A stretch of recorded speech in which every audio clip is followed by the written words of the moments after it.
शंकरं लोकशंकरं शंकराचार्यं केशवं बादरायणं सूत्रभाष्यकृतो वन्दे भगवन्तो पुनः पुनः श्रीमच्छङ्करभगवत्पूज्यपादसद्गुरुभ्यो नमः। वन्दे तं सच्चिदानन्दं यतिवर्यं महामतिं वेदवेदान्तसारज्ञं सद्गुरुं प्रणतोऽस्म्यहं सम्प्रदायज्ञं संयमीन्द्रं सदाश्रयं सद्गुरुं सच्चिदानन्दं सदाचारं समाश्रये। श्री सच्चिदानन्देन्द्र सरस्वती महासद्गुरुभ्यो नमः। 833 ಭಾಷ್ಯ ಭಾಗ. ಸರ್ವಭೂತಸ್ಥಂ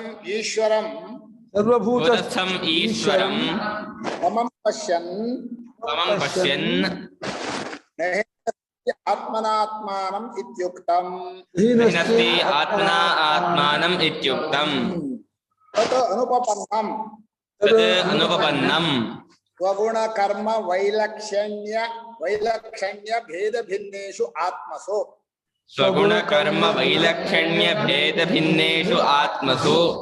ಇತ್ಯೇತತ್ ಆಶಂಕ್ಯ ಆಹ.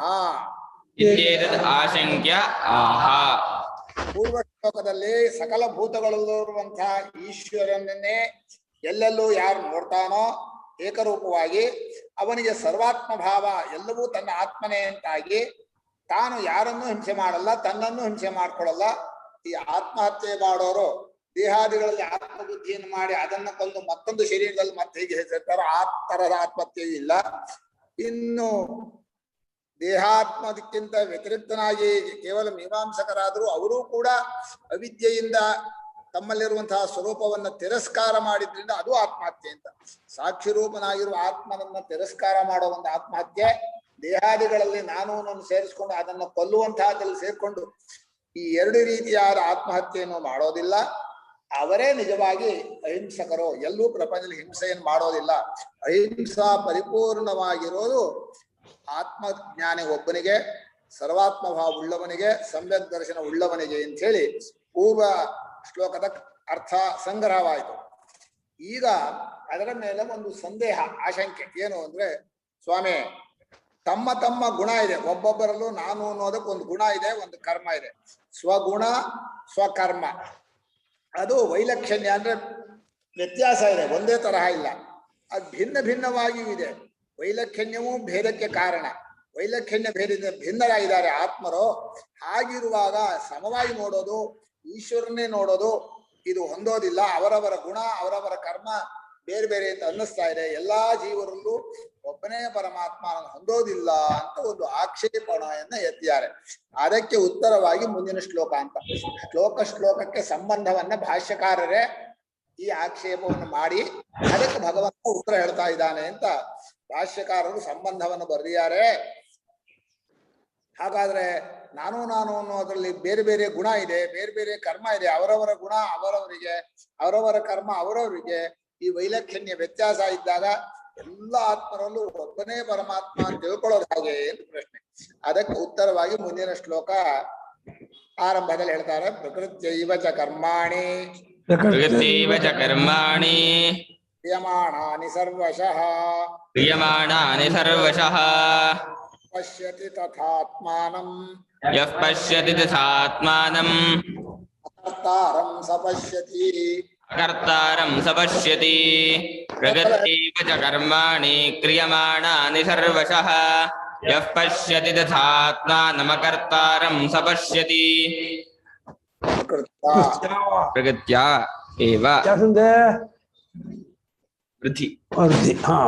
ಚ ಕರ್ಮಾಣಿ ಕ್ರಿಯಮಾಣಾನಿ ಸರ್ವಶಃ ಯಃ ಪಶ್ಯತಿ ತಥಾ ಆತ್ಮಾನಂ ಅಕರ್ತಾರಂ ಸಹ ಪಶ್ಯತಿ. ತಾತ್ಪರ್ಯ, ಪ್ರಕೃತಿಯಿಂದಲೇ ಎಲ್ಲ ಕರ್ಮಗಳು ನಡೀತಾ ಇವೆ. ಈ ಜಗತ್ತಿನಲ್ಲಿ ಪುರುಷ ಪ್ರಕೃತಿ ಎನ್ನುವ ಸಾಂಖ್ಯರ ಪ್ರಕ್ರಿಯೆಯನ್ನು ಅನುವಾದ ಮಾಡಿ ಆ ಪ್ರಕೃತಿ ಇದೆಯಲ್ಲ, ಅಂದ್ರೆ ಪ್ರಧಾನವಾದ ವಿಕಾರವಾದಂತಹ ಪ್ರಕೃತಿ, ಮಹಾಭೂತಾದಿ ಧೃತ್ಯಂತವಾದ ಕ್ಷೇತ್ರ ಅಂತ ಏನ್ ಕರೆದ್ನೋ ಅದನ್ನೇ ಪ್ರಕೃತಿ ಅಂತ ಹೇಳಿದ. ಅಪರ ಪ್ರಕೃತಿ ಅಂತ ಕಳೆದ್ನಲ್ಲ, ಭೂಮಿರಾಪೋ ನಲೋ ವಾಯು ಖಮ್ಮನೋ ಬುದ್ಧಿರೇವಚ ಅಹಂಕಾರ ಇತಿ ಎಂಬೇ ಭಿನ್ನ ಪ್ರಕೃತಿ ರಾಷ್ಟ್ರಥ ಅಂತ. ಆ ಪ್ರಕೃತಿಯಿಂದಲೇ ಕರ್ಮಗಳು ನಡೀತಾ ಇವೆ. ಪುರುಷ ಸುಮ್ಮನೆ ಇದ್ದಾನೆ, ಪುರುಷ ಕರ್ಮ ಮಾಡ್ತಾ ಇಲ್ಲ, ಪ್ರಕೃತಿಯಿಂದಲೇ ಕರ್ಮಗಳು ನಡೀತಾ ಇದೆ. ಎಲ್ಲ ವಿಧವಾದ ಕರ್ಮಗಳು, ಶಾಸ್ತ್ರೀಯ ಕರ್ಮಗಳು, ಲೌಕಿಕ ಕರ್ಮಗಳು, ಮಾನಸಿಕ, ದೈಹಿಕ, ವಾಚಿಕ ಕರ್ಮಗಳು ಎಲ್ಲ ಕರ್ಮಗಳು ಕೂಡ ಪ್ರಕೃತಿಯಿಂದಲೇ ನಡೀತಾ ಇದೆ ಅಂತ ಯಾರು ಕಂಡುಕೊಳ್ತಾನೋ, ಹಾಗೆ ತಾನು ಅಕರ್ತೃ, ನಾನು ಅದಕ್ಕೆ ಸಂಬಂಧವಿಲ್ಲ, ನನ್ನಲ್ಲಿ ಕರ್ತೃತ್ವವಿಲ್ಲ ಯಾರು ತಿಳ್ಕೋತಾನೋ ಅವನಿಗೆ ಈ ಆತ್ಮಭೇದ ಬುದ್ಧಿ ಹೋಗತ್ತೆ. ಈಗ ಅವರವರ ಕರ್ಮಕ್ಕೆ ಅವರವರ ಗುಣಕ್ಕೆ ಅಂತ ಹೇಳಿದ್ರಲ್ಲ, ಆ ಆಕ್ಷೇಪ ಈ ಶ್ಲೋಕದಲ್ಲಿ ಪರಿಹಾರ ಏನು ಅಂದ್ರೆ, ಪ್ರಕೃತಿಯೇ ಮಾಡತ್ತೆ ಅಂದ್ರೆ ಅವರವರು ಮಾಡಿಲ್ಲ, ಆ ಪ್ರಕೃತಿಯಿಂದ ನಡೆದಂತಹದ್ದು ಕರ್ಮ, ಪ್ರಕೃತಿಯೇ ಸತ್ವರಜಸ್ತಮ ಗುಣಗಳಿಂದ ಕೂಡಿರೋದು, ಆ ಗುಣವೂ ಕರ್ಮವೂ ಪ್ರಕೃತಿಗೆ ಸೇರಿದ್ದೇ ಹೊರತು ಪುರುಷನು ನಿರ್ಗುಣನೂ ನಿಷ್ಕರ್ಮನೂ ಆಗಿದ್ದಾನೆ. ಆದ್ರಿಂದ ಪುರುಷರಲ್ಲಿ ಜೀವರಲ್ಲಿ ಭೇದ ಇದೆ, ವ್ಯತ್ಯಾಸವಿದೆ ಅಂತ ಹೇಳಿದೆಲ್ಲ ಅದು ತಪ್ಪು ತಿಳುವಳಿಕೆಯಿಂದ ಆದ ವ್ಯತ್ಯಾಸ ಅಂತ ತಾತ್ಪರ್ಯ. ಶ್ಲೋಕದ ತಾತ್ಪರ್ಯ ಅಕರ್ತೃವಾದ ಆತ್ಮನ್ ಕಾಣ್ಕೊಳ್ತಾನೆ ಅಂತ. ಇದನ್ನ ಭಾಷ್ಯಕಾರರು ವಿವರಣೆ ಮಾಡ್ತಾರೆ. ಅಕರ್ತೃ ಅನ್ನೋದು ಉಪಲಕ್ಷಣ ಅಲ್ವಾ? ಅಕರ್ತೃ, ಅಭೋಕ್ತೃ, ಅಜ್ಞಾತೃ ಮೂರಕ್ಕೂ ತಗೋಬೇಕಲ್ಲ ಅಕರ್ತೃ ಅನ್ನೋದನ್ನ. ಇಲ್ಲಿ ಅಕರ್ತೃ ಅಂತ ಹೇಳೋ ಕಾರಣ ಪ್ರಕೃತಿಯಿಂದ ನಡೀತಾ ಇದೆ ಅಂದ್ರೆ ಇದನ್ನ ಅಕರ್ತೃ ಅಂತ, ಪ್ರಕೃತಿಗೆ ಸಂಬಂಧಪಟ್ಟಾಗಿ ಅಕರ್ತೃ ಅಂತ ಹೇಳಿದ್ದಾರೆ. ಅಕರ್ತೃ, ಅಭೋಕ್ತೃ, ಅಜ್ಞಾತ ಸರಿ, ಆದ್ರೆ ಪ್ರಕೃತವಾದದ್ದು ಅಕರ್ತೃವೇ. ಆಮೇಲೆ ಪ್ರಕೃತವಾದ ಪ್ರಕೃತಿ ಮಾಡುತ್ತೆ ಅನ್ನೋದು ಪ್ರಕೃತಿ ಅಲ್ಲ, ಪ್ರಕೃತಿ ಅಸ್ತಿತ್ವವೇ ಇಲ್ಲ, ವಿದ್ಯಾ ಕಲ್ಪಿತವಾದ್ಮೇಲೆ ಪ್ರಕೃತಿ ಮಾಡ್ತಾ ಇದೆ ಅಂತ ಯಾರೋ ಅಧ್ಯಾರೋಪ ಮಾಡಿದ್ದು ಪುರುಷನು ಮಾಡೋನಲ್ಲ ಅಂತ ಹೇಳೋ ಕಷ್ಟಕ್ಕೆ. ಸರಿ, ಅದು ಮುಂದೆ ಭಾಷ್ಯದಲ್ಲಿ ವಿವರಣೆ ಇದೆ, ನಾನು ಸಂಗ್ರಹವಾಗಿ ಅಲ್ಲ ಅದನ್ನ ಅದು ಶ್ಲೋಕದ ಸ್ಪಷ್ಟಪಡಿಸಿದ್ರೆ ಅವಾಗ ಭಾಷ್ಯದಲ್ಲಿ ಸ್ಪಷ್ಟ ಅರ್ಥ ಆಗುತ್ತೆ. ಶ್ಲೋಕದ ಅಧ್ಯಾರೋಪ ಹೇಳಿಲ್ಲ, ನಾನು ಸಂಗ್ರಹವಾಗಿ ಹೇಳಿದೆ. ಅಲ್ಲ ಅಧ್ಯಾರೋಪ ಶ್ಲೋಕದ ಅಧ್ಯಾರೋಪ ಪದ ತೋರಿಸಿ, ಶ್ಲೋಕದಲ್ಲಿ ಅಧ್ಯಾರೋಪ ಪದ ಹೇಗಿದೆ ತೋರಿಸಿ. ಪ್ರಕೃತಿ ನಡೀತಾ ಇದೆ ಅಂದ್ರೆ ಪುರುಷನಲ್ಲಿ ಇಲ್ಲ ಅಂತ ಹೇಳೋಕೆ ಪ್ರಕೃತಿಯಲ್ಲಿ ನಡೀತಾ ಇದೆ ಅಂತ ಹೇಳ್ದ ಹೊರತು ಪ್ರಕೃತಿ ಈಗ ಕರ್ಮ ಯಾವ್ದ್ರಲ್ಲಿ ಇದೆ ಅಂತ ಕೇಳಿದ್ರೆ ಎಲ್ಲಿಗಾದ್ರೂ ಹಾಕ್ಬೇಕಲ್ಲ, ಅಧ್ಯಾರೋಪ ಮಾಡಿ ಪುರುಷನಲ್ಲಿ ಇಲ್ಲ ಅಂತ ಹೇಳಿದ್ದಾರೆ. ಆದ್ರೆ ಪ್ರಕೃತಿಯಲ್ಲಿ ನಡೀತಾ ಇದೆ ಅಂತ ಹೇಳೋಕ್ ಬಂದದ್ದಲ್ಲ, ಮಾಡ್ತೀನಿ ನಾನು ಅಂತ ಸುಮ್ಮನಾದೆ ನಾನು. ಪ್ರಕೃತಿ ಭಗವತಃ ಮಾಯಾ ತ್ರಿಗುಣಾತ್ಮಿಕ, ಪ್ರಕೃತಿ ಭಗವತಃ ಮಾಯಾ ತ್ರಿಗುಣಾತ್ಮಿಕ ಪದ ಸೇರಿಸ್ಬೇಕು, ಅವಿದ್ಯಾ ಕಲ್ಪಿತ ಅಂತ. ಅವಿದ್ಯಾ ಕಲ್ಪಿತ ಅಂತ ಸೇರಿಸ್ಕೋಬೇಕು. ಮಾಯಾಂತು ಪ್ರಕೃತಿ ವಿದ್ಯಾತ್ ಇತಿ ಮಂತ್ರವರ್ಣ, ಮಾಯಾಂತು ಪ್ರಕೃತಿ ವಿದ್ಯಾತ್ ಇತಿ ಮಂತ್ರವರ್ಣಾತ್. ಪ್ರಕೃತಿ ಅಂದ್ರೆ ಪರಮಾತ್ಮನ ಮಾಯೆ, ಅಂದ್ರೆ ಪರಮಾತ್ಮನ ಹುಸಿ ತೋರಿಕೆ, ಪರಮಾತ್ಮನ ಸ್ವರೂಪದಲ್ಲಿ ಇಲ್ಲದೆ ಇರೋದನ್ನ ನಾವು ಆರೋಪ ಮಾಡಿ ತಿಳಿತಾ ಇರೋದು. ಇದು ತಪ್ಪು ತಿಳುವಳಿಕೆ ಇದ್ದವರಿಗೆಲ್ಲ ಹೀಗೆ ಮಾಯೆಯನ್ನು ಕಾಣೋದು, ಆ ಮಾಯೆಯಲ್ಲಿ ಸತ್ಯತ್ವ ಬುದ್ಧಿ ಇರೋದು, ಆ ಮಾಯೆಯಲ್ಲಿ ತ್ರಿಗುಣ ಕಾಣೋದು, ಇದೆಲ್ಲವೂ ಅನಿವಾರ್ಯ ಬಂದುಬಿಡುತ್ತೆ. ಚೈತನ್ಯ ಸ್ವರೂಪವೇ ಅದ್ವಿತೀಯವಾಗಿದ್ದಾಗ ಅದೇ ಚೈತನ್ಯವೇ ದೇಹದೊಳಗೆ ಇದ್ದುಕೊಂಡು ನಾನು ಅಂತ ತಪ್ಪು ತಿಳುವಳಿಕೆ ಹುಟ್ಟಿದ ಕೂಡಲೇ ಆ ನಾನು ಅನ್ನೋ ತಪ್ಪು ತಿಳುವಳಿಕೆಯಿಂದಲೇ ಈ ದೇಹೇಂದ್ರಿಯಗಳು, ಪ್ರಪಂಚಗಳು ಎಂಬ ತ್ರಿಗುಣಾತ್ಮಕವಾದ ಮಾಯೆ ತೋರುತ್ತೆ. ಪರಮಾತ್ಮನೇ ಹಾಕ್ತಾ ಕಾಣಿಸ್ತಾ ಇರ್ತಾನೆ. ಆ ಮಾಯೆಯ ತೋರಿಕೆಯನ್ನ ಸತ್ಯತ್ವ ಬುದ್ಧಿ ಇಟ್ಕೊಂಡು ಮೂರು ಗುಣಗಳು ಅದು ಕರ್ಮ ಅಂತ ಹೇಳಿ ಎಲ್ಲವನ್ನು ತನ್ನ ಮೇಲೆ ಹಾಕೋತಾನೆ. ಇದನ್ನ ಭಾಷ್ಯಕಾರ ಮುಂದೆ ಹೇಳ್ತಾರೆ. ಇಲ್ಲಿ ಮಾಯಾ ಮಹೇಶ್ವರಂ ಅಂತ ಯಾಕೆ ಹೇಳಿದ ಅಂದ್ರೆ, ಪ್ರಕೃತಿ ಅನ್ನೋ ಶಬ್ದಕ್ಕೆ ಪರಮಾತ್ಮನೇ ಹಾಕಿ ತೋರ್ತಾನೆ. ಪರಮಾತ್ಮ ಪ್ರಕೃತಿ ಅಂತ ಎರಡಿಲ್ಲ. ಪರಮಾತ್ಮನನ್ನೇ ತಪ್ಪಾಗಿ ತಿಳಿದರೆ ಆ ತೋರಿಕೆಗೆ ಮಾಯೆ ಅಂತ ಹೆಸರು. ತಪ್ಪು ತಿಳುವಳಿಕೆ ನಿಮ್ದು, ತೋರಿಕೆ ಪರಮಾತ್ಮನದು. ತಪ್ಪು ತಿಳುವಳಿಕೆಯಿಂದಲೇ ತೋರಿಕೆಗೆ ಅಸ್ತಿತ್ವ ಬಂದಿರೋದು. ಆದ್ರಿಂದ ತ್ರಿಗುಣಾತ್ಮಿಕ ಅನ್ನೋ ಮುಂದಿನ ವ್ಯಾಖ್ಯಾನ ಆಮೇಲೆ. ಮಾಯಾ ಅನ್ನೋ ಶಬ್ದವನ್ನು ಭಾಷ್ಯಕಾರರು ಹಾಕಿರೋದೇ ಅವಿದ್ಯಾ ಕಲ್ಪಿತ ತೋರಿಸೋಕ್ಕೋಸ್ಕರವಾಗಿ. ಹೀಗೆ ತಪ್ಪು ತಿಳುವಳಿಕೆಯಿಂದ ತೋರುವಂತಹ ಪ್ರಕೃತಿ. ನಮ್ಮ ಲೋಕದಲ್ಲಿ ಒಂದು ವಿಶೇಷ ಏನಿದೆ ಅಂದ್ರೆ, ಏನು ಕ್ರಿಯೆಗಳು ಎಲ್ಲಿ ಕಾಣುತ್ತೋ ಆ ಕ್ರಿಯೆಗೆ ಆಧಾರವಾದದ್ದೆಲ್ಲ ಅಚೇತನವೇ. ಚೇತನ ಆಧಾರವಾದದ್ದೆಲ್ಲೂ ಇಲ್ಲ. ಅಷ್ಟೂ ಕ್ರಿಯೆಗಳು ನಡೀತಾ ಇರೋದು ಅಚೇತನದಲ್ಲಿ ಕಾಣುತ್ತೆ. ಅದನ್ನ ರಚನಾನುಭವತ್ತೆಷ್ಟ ನಾನು ಮಾನಂ ಇತ್ಯಾದಿ ಜಾಗದಲ್ಲಿ ಭಾಷ್ಯಕಾರರು ತೋರಿಸಿದ್ದಾರೆ. ಅದು ನಿಜವಾಗಿ ರಥ ಹೋಗತ್ತೆ, ಆ ರಥಿ ಹೋಗ್ತಾನೆ ಅಂತ ಹೇಳ್ತಾರೆ. ಬಸ್ ಹೋಗತ್ತೆ, ಬಸ್ ಒಳಗೆ ಕೂತವು ನಾನು ಹೋಗ್ತಾ ಇದ್ದೀನಿ ಅಂತಾನೆ. ಅಂದ್ರೆ ಮನುಷ್ಯ ಅಚೇತನದ ಕ್ರಿಯೆಯನ್ನ ಚೇತನಕ್ಕೆ ಹಾಕಿಕೊಂಡು ತಪ್ಪಾಗಿ ತಿಳಿಯೋದು ಒಂದು ವ್ಯವಹಾರದಲ್ಲಿದೆ. ನಾನು ಮಲಕ್ಕೊಂಡು ರೈಲಲ್ಲಿ ಹೋದೆ, ಮಲಗಿದ್ರೆ ಹೋಗೋದಿಲ್ಲ, ಹೋಗ್ತಾ ಇದ್ರೆ ಮಲಗೋಕ್ಕಾಗಲ್ಲ. ಆದ್ರೆ ಮಲಗಿದ್ದೆ, ರೈಲು ಹೋಗ್ತಾ ಇದೆಯಲ್ಲ ಅದರಿಂದ ನಾನೇ ಹೋದೆ ಅಂತ. ಹಾಗೆ ರೈಲಿನಂತೆ ಬಸ್ಸುಗಳಂತೆ ದೇಹೇಂದ್ರಿಯಗಳಲ್ಲಿರೋ ಕ್ರಿಯೆಗಳನ್ನ ತನ್ನ ಮೇಲೆ ಹಾಕೊಂಡು ನಾನು ಮಾಡ್ತಾ ಇದ್ದೀನಿ ಅಂತ ಪ್ರಕೃತಿಯಿಂದ ನಡೀತಾ ಇರುವಂತಹ ಕ್ರಿಯೆಗಳನ್ನು ತನ್ನಲ್ಲಿ ಹಾಕೊಂಡ. ಒಂದು ಅನುಭವ ಸಿದ್ಧಾಂತ ಏನಪ್ಪಾ ಅಂದ್ರೆ ಅಷ್ಟೂ ಕ್ರಿಯೆಗಳು ಎಲ್ಲಿ ಕಾಣಿಸತ್ತೋ ಅದೆಲ್ಲ ಅಚೇತನಗಳೇ, ಚೇತನದಲ್ಲಿ ಕ್ರಿಯೆ ಇಲ್ಲ. ಇದು ವಿವೇಕ. ಇಲ್ಲಿ ನಮ್ಮಲ್ಲಿ ಏನಾಗಿದೆ ಅಂದ್ರೆ ಜೀವನ ಅಸ್ತಿತ್ವವೇ ಕ್ರಿಯೆಯಿಂದ ಮಾಡ್ಕೊಂಡ್ಬಿಟ್ಟಾರೆ. ಅದೊಂದು ತಪ್ಪು ತಿಳ್ಬೇಕೆ. ಹುಟ್ಟೋದು, ಬೆಳೆಯೋದು, ವಂಶವನ್ನು ಬೆಳೆಸೋದು ಇದೆಲ್ಲ ಜೀವನ ಲಕ್ಷಣ ಅಂತ ಈಗಿನ ವಿಜ್ಞಾನಿಗಳ ಶಿಕ್ಷಣ. ಅದು ಜೀವನ ಸಹಜವಾಗಿಯೇ ತನ್ನ ಸ್ವರೂಪದಲ್ಲಿ ಇರಬೇಕಾಗಿತ್ತು. ಅದು ಅಚೇತನದಲ್ಲಿ ಸೇರ್ಕೊಂಡು ಆ ಕ್ರಿಯೆಗಳನ್ನು ತನ್ನ ಮೇಲೆ ಹಾಕೊಂಡು ಅವನು ನಾನೇ ಮಾಡಿದೆ, ನನ್ನಿಂದ ನಡೀತಾ ಇದೆ ಅಂತ ಹೇಳಿ ಅಚೇತನದಲ್ಲಿ ಸ್ವಾಭಾವಿಕವಾಗಿರುವ ಕ್ರಿಯೆಗಳನ್ನ ತನ್ನ ಮೇಲೆ ಹಾಕೊಳ್ತಾ ಇದ್ದಾನೆ ಅಂತ ಹೇಳೋಕ್ಕೋಸ್ಕರವಾಗಿ ತ್ರಿಗುಣಾತ್ಮಿಕ ಮಾಯಾ ಭಗವತಃ ಅಂತ ಹೇಳಿದ್ರು. ಈ ಭಗವತಃ ಮಾಯಾ ಅನ್ನೋದು ಎರಡು ವಸ್ತುಗಳ ಸಂಬಂಧ ಅಲ್ಲ, ಒಬ್ಬನನ್ನೇ ತಪ್ಪಾಗಿ ತೋರಿದದ್ದು.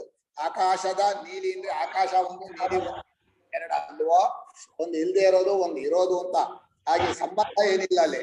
ಹಾಗೆ ಭಗವಂತನಿಗೂ ಅವನ ಮಾಯೆಗೂ ನಮ್ಮ ತಪ್ಪು ತಿಳುವಳಿಕೆಯೇ ಸಂಬಂಧ. ಅದನ್ನೇ ಯೋಗದಲ್ಲೂ ಹೇಳಿದ. ಅಂದ್ರೆ ಪರಮಾತ್ಮನ ಮಾಯೆ ಎಂಬುದು ಪರಮಾತ್ಮನ ತೋರಿಕೆ ಯಾಕಾಯ್ತು ಅಂದ್ರೆ ಇಲ್ಲಿ ನಮ್ಮ ತಪ್ಪು ತಿಳುವಳಿಕೆ ದೇಹೇಂದ್ರಿಯಗಳ ಬಂದದ್ರಿಂದ ದೇಹೇಂದ್ರಿಯಗಳ ತೋರಿಕೆ, ಆ ದೇಹೇಂದ್ರಿಯಗಳಿಂದ ತೋರಿದಂತಹ ಪ್ರಪಂಚದ ತೋರಿಕೆ ಎಲ್ಲವೂ ಪರಮಾತ್ಮನ ಸ್ವರೂಪವೇ ಅಂತ ನೀವು ನಿಶ್ಚಯ ಮಾಡ್ಕೋಬೇಕು. ಅದನ್ನ ಆ ತೋರಿಕೆಯಲ್ಲಿ ಯಾಕೆ ಮುಳುಗ್ತಾನೆ ಅಂತ ತ್ರಿಗುಣಾತ್ಮಿಕ ಸತ್ವರ್ಯ ಸಮ ಗುಣಗಳಿಂದ ಆ ತೋರಿಕೆ ಕಾಣಿಸುತ್ತಲ್ಲ, ಅದನ್ನು ಮುಳುಗ್ತಾನೆ. ಆ ತ್ರಿಗುಣಾತ್ಮಕವಾದ್ರಿಂದ ಕಾಮಾದಿಗಳು ಬಂದು ಕರ್ಮಾದಿಗಳು ಇವನಿಗೆ ಅಂಟ್ಕೊಂಡು ಕರ್ಮಗಳನ್ನು ಮಾಡಿದವನಂತಾದ. ತಪ್ಪಾ ತಿಳಿದಾಗ್ಲೂ ಅವನು ಮಾಡಿದವನ್ ಆಗೋದಿಲ್ಲ. ಈಗ ಅವರು ಏನ್ ಮಾಡ್ತಾರೆ, ಅಧ್ಯಾರೋಪ ದೃಷ್ಟಿಯಿಂದ ಪ್ರಕೃತಿ ಮಾಡಿಸ್ತಾ ಇದೆ, ಜೀವ ಮಾಡ್ತಾ ಇಲ್ಲ ಅಂತ ಹೇಳ್ಬೇಕು. ಜೀವನಲ್ಲಿ ಕರ್ತೃತ್ವ, ಆತ್ಮನಲ್ಲಿ ಕರ್ತೃತ್ವ ಇಲ್ಲ, ಪ್ರಕೃತಿಯಲ್ಲಿ ಕರ್ತೃತ್ವ ಇದೆ ಅಂತ ಹೇಳೋಕ್ಕೋಸ್ಕರವಾಗಿ ಮಾಯಾ ಪ್ರಕೃತಿ ವಿದ್ಯಾ, ಪ್ರಕೃತಿಗೆ ಮಾಯಾ ಸ್ವರೂಪ ಇದೆ, ಅದೇ ಪ್ರಕೃತಿ. ಇಲ್ಲಿ ಪ್ರಕೃತಿಯನ್ನು ಮಾಯೆ ಅಂತ ಹೇಳಿದ್ರೆ ಮಾಯಿನಂತೂ ಮಹೇಶ್ವರಂ, ಪರಮಾತ್ಮನ ಮಾಯಾವಿ ಅಂತ ಹೇಳ್ತಾ ಇಲ್ಲ. ಪರಮಾತ್ಮ ಮಾಯಾವಿ ಅಲ್ಲ, ಮಾಯ ಉಳ್ಳವನಷ್ಟೇ. ಮಾಯಾವಿ ಅಂದ್ರೆ ಬೇರೆ ಅರ್ಥ ಆಗತ್ತೆ ಅಂತ. ಅದು ಮಾಯೆಗೆ ಆಧಾರ ಅಂದ್ರೆ ತೋರಿಕೆಗೆ ಆಧಾರ ಇರಬೇಕು ಅಂತ ಒಂದು ರೂಲ್ಸ್ ಇದೆಯಲ್ಲ, ಅದಕ್ಕೊಂದು ಆಸ್ಪದ ಇದೆ. ತೋರಿಕೆಗೆ ಆಧಾರ ಯಾವುದು ಅಂದ್ರೆ ಪರಮಾತ್ಮನೇ ಅಂತ. ಲೋಕದಲ್ಲಿ ಮಾಯಾವಿ ಅಂತಂದಿಲ್ಲ, ಮಾಯೇನೋ ಹಾಗೆ ಮಾಯಾವಿ ಬೇರೆ ಇರ್ತಾನೆ, ಮಾಯೆ ಬೇರೆ ಅಂತ ಲೋಕದಲ್ಲಿ ಮಾಯೆ ತೋರಿಸೋದು. ಹಾಗೆ ಪರಮಾತ್ಮ ಮಾಯಾವಿ, ಮೋಸಗಾರ, ಕಪಟಗಾರ ಅಂತ ಹಾಗೆ ಹೇಳ್ತಾ ಇಲ್ಲ. ಮಾಯೆ ಉಳ್ಳವನು ಅಷ್ಟೇ ಅಲ್ವಾ. ಮಾಯಾವಿ ತನ್ನ ಕೈ ಚಳಕಳಿಂದ ತೋರ್ತಾ ಇರೋದು ಅವನಿಗಿಂತ ಬೇರೆ ಏನಿರೋಲ್ಲ. ಸರಿ ಅಲ್ಲ, ಮಾಯಾವಿಯಲ್ಲಿ ಒಂದು ಕಪಟ ಬುದ್ಧಿ ಇದೆ, ಮಾಯಾವಿ ಅದಿಲ್ಲ ಪರಮಾತ್ಮನಿಗೆ. ಹೊರಗೊಂದು ಅಂತ ಅದು ನಮ್ಮ ತಪ್ಪು ತಿಳುವಳಿಕೆಯಿಂದ ಪರಮಾತ್ಮನ ಮೇಲೆ ಅಧ್ಯಾರೋಪ ಮಾಡಿ ಪರಮಾತ್ಮನು ಮಾಯೆಗೆ ಆಧಾರ, ಮಾಯೆ ಅವನೇ ಇದು ಅಂತ ಹೇಳಿದ್ದೆ ಹೊರತು ಪರಮಾತ್ಮನೇನು ಮಾಯೆ ತೋರಿಸ್ಬೇಕು ಅಂತೇನು ಜೀವರನ್ನೆಲ್ಲ ಕಟ್ಟಾಕ್ಬೇಕು, ಮಾಯೆ ತೋರಿಸ್ಬೇಕು, ಗೋಳು ಹಾಕೋಬೇಕು ಅಂತ ಇಲ್ಲ. ಅದು ತುಂಬಾ ಜಾಸ್ತಿ ಕೊಡೋದೆ. ಪರಮಾತ್ಮ ಮಾಯಾವಿ, ಅವನ್ ಮಾಯೆ ನಮ್ಮ ಮಾಯೆ ಮೋಹ ಮಾಡ್ತಾನೆ. ಪರಮಾತ್ಮ ಮಾಯಾವಿ ಅಲ್ಲ, ಪರಮಾತ್ಮ ಮಾಯೆ ಉಳ್ಳವರು. ಮಾಯೆ ತೋರಿಕೆ, ಆ ತೋರಿಕೆಯಲ್ಲಿ ಮುಳುಗಿದಾಗ ಇವರು ಅದಕ್ಕೆ ಬದ್ಧರಾದವರಂತ ಆಗ್ತಾರೆ. ಆ ತ್ರಿಗುಣಾತ್ಮಕವಾದ ಸೇರ್ಕೊಂಡಾಗ ಪ್ರಕೃತಿ ಬದ್ಧರಾಗಿದ್ರು.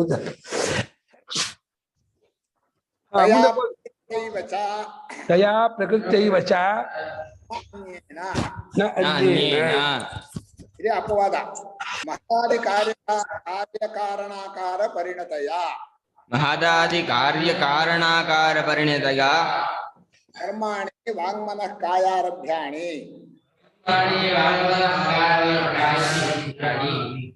ಕ್ರಿಯಮಾಣಾನಿ ನಿರ್ವರ್ತ್ಯಮಾನಾನಿ ಸರ್ವಶಃ ಸರ್ವಪ್ರಕಾರೈಃ ಯಃ ಪಶ್ಯತಿ ಉಪಲಭತೆ ತಥಾ ಆತ್ಮಾನಂ ಕ್ಷೇತ್ರಜ್ಞಂ ಅಕರ್ತಾರಂ ಸರ್ವೋಪಾಧಿ ವಿವರ್ಜಿತಂ ಯಹ ಪಶ್ಯತಿ, ಆಗಬೇಕು ಸಹ ಬಿದ್ಬಿಟ್ಟಿದೆ ನಮ್ಮಲ್ಲಿ. ಯಹ ಪಶ್ಯತಿ ಪಶ್ಯತಿ ಅಪಶ್ಯತಿ ಸರಿಯಾ ತಪಸ್ಯತಿ ಅಭಿಪ್ರಾಯಃ ಸಹ ಪರಮಾರ್ಥದರ್ಶಿ ಇತ್ಯಭಿಪ್ರಾಯಃ. ಪಶ್ಯತಿ ಸಪಶ್ಯತಿ ಬೇಡವೇ ಬೇಕಾಗಿತ್ತಲ್ವಾ ಆ ಹಿಂದೆ ಅಪಶ್ಯತಿ ನಿರ್ಗುಣಸ್ಯ ಅಕರ್ತುಃ ನಿರ್ಗುಣಸ್ಯ ಅಕರ್ತುಃ ನಿರ್ವಿಶೇಷಸ್ಯ ನಿರ್ವಿಶೇಷಸ್ಯ ಆಕಾಶಸ್ಯೇವ ಆಕಾಶಸ್ಯೇವ ವೇದೇ ಪ್ರಮಾಣಾನುಪಪತ್ತಿಃ ಇತ್ಯರ್ಥಃ. ವೇದೇ ಪ್ರಮಾಣಾನುಪಪತ್ತಿಃ ಇತ್ಯರ್ಥಃ. ಈಗ ಈ ಶ್ಲೋಕದಲ್ಲಿ ಭಾಷ್ಯಕಾರರು ಎರಡು ಅಭಿಪ್ರಾಯವನ್ನು ಹೇಳ್ತಾರೆ. ಒಂದು, ಪ್ರಕೃತಿಯಿಂದ ನಡೀತಾ ಇದೆ ಅಂದ್ರೆ ಬೇರೆ ಯಾರು ಮಾಡ್ತಾ ಇಲ್ಲ, ಹುಸಿತೋರಿಕೆಯಾದಂತಹ ಪ್ರಕೃತಿಯಲ್ಲಿ ಕ್ರಿಯೆಗಳು ಕಾಣಿಸ್ತಾ ಇದೆ, ಬೇರೆ ಯಾರು ಇಲ್ಲ ಅಂದ್ರೆ ಪರಮಾತ್ಮನೂ ಮಾಡಿಸ್ತಾ ಇಲ್ಲ, ಆ ಜೀವನ ಸ್ವರೂಪದಲ್ಲೂ ನಡೀತಾ ಇಲ್ಲ. ಆತನ ಜೀವನ ಸ್ವರೂಪ ಪರಮಾತ್ಮನ ಅನ್ನೋದು ವಿಷಯ ಬೇರೆ. ಆದ್ರೆ ಉಪದೇಶಕ್ಕೋಸ್ಕರವಾಗಿ ಬೇರೆ ಯಾರು ಕ್ರಿಯೆಯನ್ನು ಮಾಡ್ತಾ ಇಲ್ಲ. ಪ್ರಕೃತಿ ಹೇಗೆ ಮಾಡುತ್ತೆ ಅಂದ್ರೆ ಈ ಸಾಂಖ್ಯರ ಪ್ರಕ್ರಿಯೆಯಂತೆ ದೇಹೇಂದ್ರಿಯಾಕಾರವಾಗಿ ಮಾದಾತಗಳಿಂದ ಪರಿಣಾಮವಾಗಿದೆ.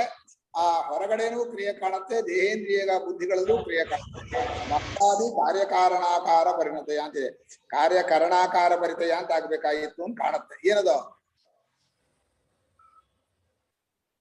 ಕಾರ್ಯಕಾರಣ ಕಾರ್ಯಕರಣಾಕಾರನ ಎರಡು ಪಾಠವೂ ಉಂಟಲ್ಲ. ಕಾರ್ಯ ಕಾರಣ ಕರ್ತೃತ್ವ ಉಂಟು, ಕಾರ್ಯ ಕರ್ಣ ಕರ್ತೃತ್ವ ಹೇತು ಪ್ರಗತಿಚ್ಛತೆ ಅಂತ ಹೇಳಿ ಪಾಠ ದ್ವಯವನ್ನು ಭಾಷ್ಯಕಾರ ಅಂಗೀಕಾರ ಮಾಡಿದ್ದಾರೆ.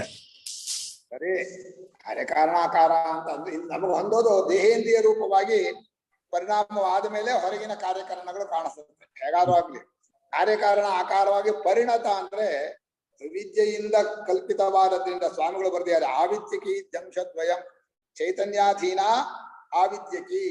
ಈ ಮಾಯೆ ಅನ್ನೋದು ಈಶ್ವರನ ಅಧೀನ ಮತ್ತು ತಪ್ಪು ತಿಳಿಯಿಂದ ಕಲ್ಪಿತ. ಈ ಎರಡು ಅಂಶ ಸಾಂಖ್ಯರು ಹೇಳಲ್ಲ. ಸಾಂಖ್ಯರು ಹೇಳೋ ಅಂಶಕ್ಕೆ ಪ್ರಕೃತಿಯೇ ಮಾಡುತ್ತೆ, ಪುರುಷ ಕರ್ತೃವಲ್ಲ ಅಂತ ಅವರು ಹೇಳ್ತಾರೆ. ಸಾಂಖ್ಯರಲ್ಲೂ ಪುರುಷ ಕರ್ತೃವಲ್ಲ, ಆದ್ರೆ ಪುರುಷರು ಅನೇಕ ಅವರಲ್ಲಿ. ನಮ್ಮಲ್ಲಿ ಪುರುಷರು ಅನೇಕ ಅಲ್ಲ, ಒಬ್ಬನೇ ಪರಮಾತ್ಮನೇ ಎಲ್ಲ ಜೀವರಾಗಿ ತೋರ್ತಾ ಇದ್ದಾನೆ. ಆದ್ಮೇಲೆ ಇದು ಈಶ್ವರನ ಅಧೀನ ಮಾಯೆ. ಅಧೀನ ಅಂದ್ರೆ ಈಶ್ವರನ ಅಸ್ತಿತ್ವವೇ ಅದರ ಅಸ್ತಿತ್ವ, ಬೇರೆ ಅಸ್ತಿತ್ವ ಇಲ್ಲ. ಹಾಗೆ ಅಲೆ ಗುಳ್ಳೆ ನೊರಗಳಿಗೆ ನೀರೇ ಅಧೀನ, ನೀರೇ ಆಧಾರವೋ, ನೀರಿನ ಅಧೀನವೋ, ನೀರೇ ಆ ರೀತಿ ತೋರುತ್ತೆ, ನೀರಿನಲ್ಲೇ ಇರುತ್ತೆ, ನೀರಿನ ಮೇಲೆ ತೇಲಾಡುತ್ತೆ ಅಂತ ಹೇಳ್ತೀವೋ, ಹಾಗೆ ಚೈತನ್ಯ ರೂಪನಾದ ಪರಮಾತ್ಮನಲ್ಲೇ ಈ ಜಗತ್ತಿನ ನಾಮರೂಪಾತ್ಮಕವಾದ ವಸ್ತುಗಳು, ಅದರಲ್ಲಿರುವ ಕ್ರಿಯೆಗಳು ಎಲ್ಲವೂ ಕೂಡ ಅದರ ಅಧೀನವೂ ಹೌದು, ತಪ್ಪು ತಿಳುವಳಿಕೆಯಿಂದ ಕಲ್ಪಿತವಾಗಿಯೂ ಇದೆ. ಈ ಎರಡು ಅಂಶವನ್ನ ಸಾಂಖ್ಯರು ಹೇಳೋದಿಲ್ಲ. ಅದನ್ನ ಸ್ವಾಮಿಗಳು ತೋರಿಸಿದ್ರು.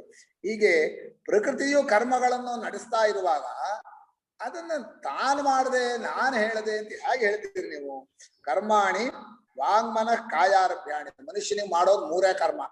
ಮಾತಲ್ಲಿ ಒಂದು, ದೇಹದಿಂದ ದೇಹೇಂದ್ರಿಯಗಳಿಂದ ಕರ್ಮೇಂದ್ರಿಯಗಳಿಂದ ಎರಡು, ಮನಸ್ಸಿಂದ ಮೂರು.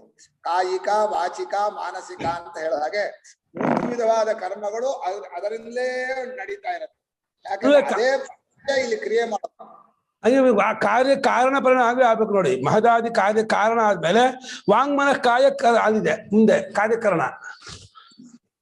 ಹೌದು, ಕಾರ್ಯಕರಣ ಕಾಯಾರಭ್ಯಾಣಿ ಅಂತ ಹೇಳಿದ ಅಲ್ಲ, ವಾಂಗ್ಮನ ಕಾಯ ಅಲ್ಲಿ ಶೈಲೇಂದ್ರ ತಗೊಂಡ್ರು. ಅದೇ ಅರ್ಥನೇ ಒಳ್ಳೇದು ಅಂತ. ಯಾಕೆಂದ್ರೆ ಮನುಷ್ಯ ಕರ್ಮದಲ್ಲಿ ಅಭಿಮಾನ ಪಟ್ಕೊಳ್ಳೋದು ತನ್ನ ಕರ್ಮ, ದೇಹೇಂದ್ರಿಯಗಳಲ್ಲಿರೋ ಕರ್ಮಗಳನ್ನು ನಾನು ಮಾಡದೆ ಅಂತ ಹೇಳ್ತಾನೆ ಹೊರತು ನಾನೇ ಹೊಳೆಯಾಗಿ ಹರಿತೀನಿ, ನಾನೇ ಭೂಮಿಯಾಗಿ ತಿರಿತೀನಿ ಅದೆಲ್ಲ ಅಭಿಮಾನ ಪಟ್ಕೊಳ್ಳಲ್ಲ. ಹೊರಗಿನ ಕ್ರಿಯೆಗಳನ್ನ ತಾನು ಅಂತ ಅಭಿಮಾನ ನಂದು ನಾನು ಮಾಡಿದ್ದು ಅಂತ ಹೇಳಲ್ಲ. ದೇಹೇಂದ್ರಿಯಗಳ ಕ್ರಿಯೆ ಮಾತ್ರ ನಾನ್ ಮಾತಾಡ್ತೆ, ನಾನ್ ಪಾಠ ಮಾಡ್ತೆ, ನಾನ್ ಪ್ರವಚನ ಮಾಡಿದೆ, ನಾನ್ ಕೇಳಿದೆ, ಇದೆಲ್ಲ ದೇಹೇಂದ್ರಿಯಗಳಲ್ಲಿ ನಡೆಯುವ ಕ್ರಿಯೆಗಳನ್ನ ಈ ಪುರುಷ ಜೀವ ತನ್ನದು ಅಂತ ಅಭಿಮಾನ ಮಾಡ್ಕೊತಾನೆ, ಕ್ಷೇತ್ರಜ್ಞ.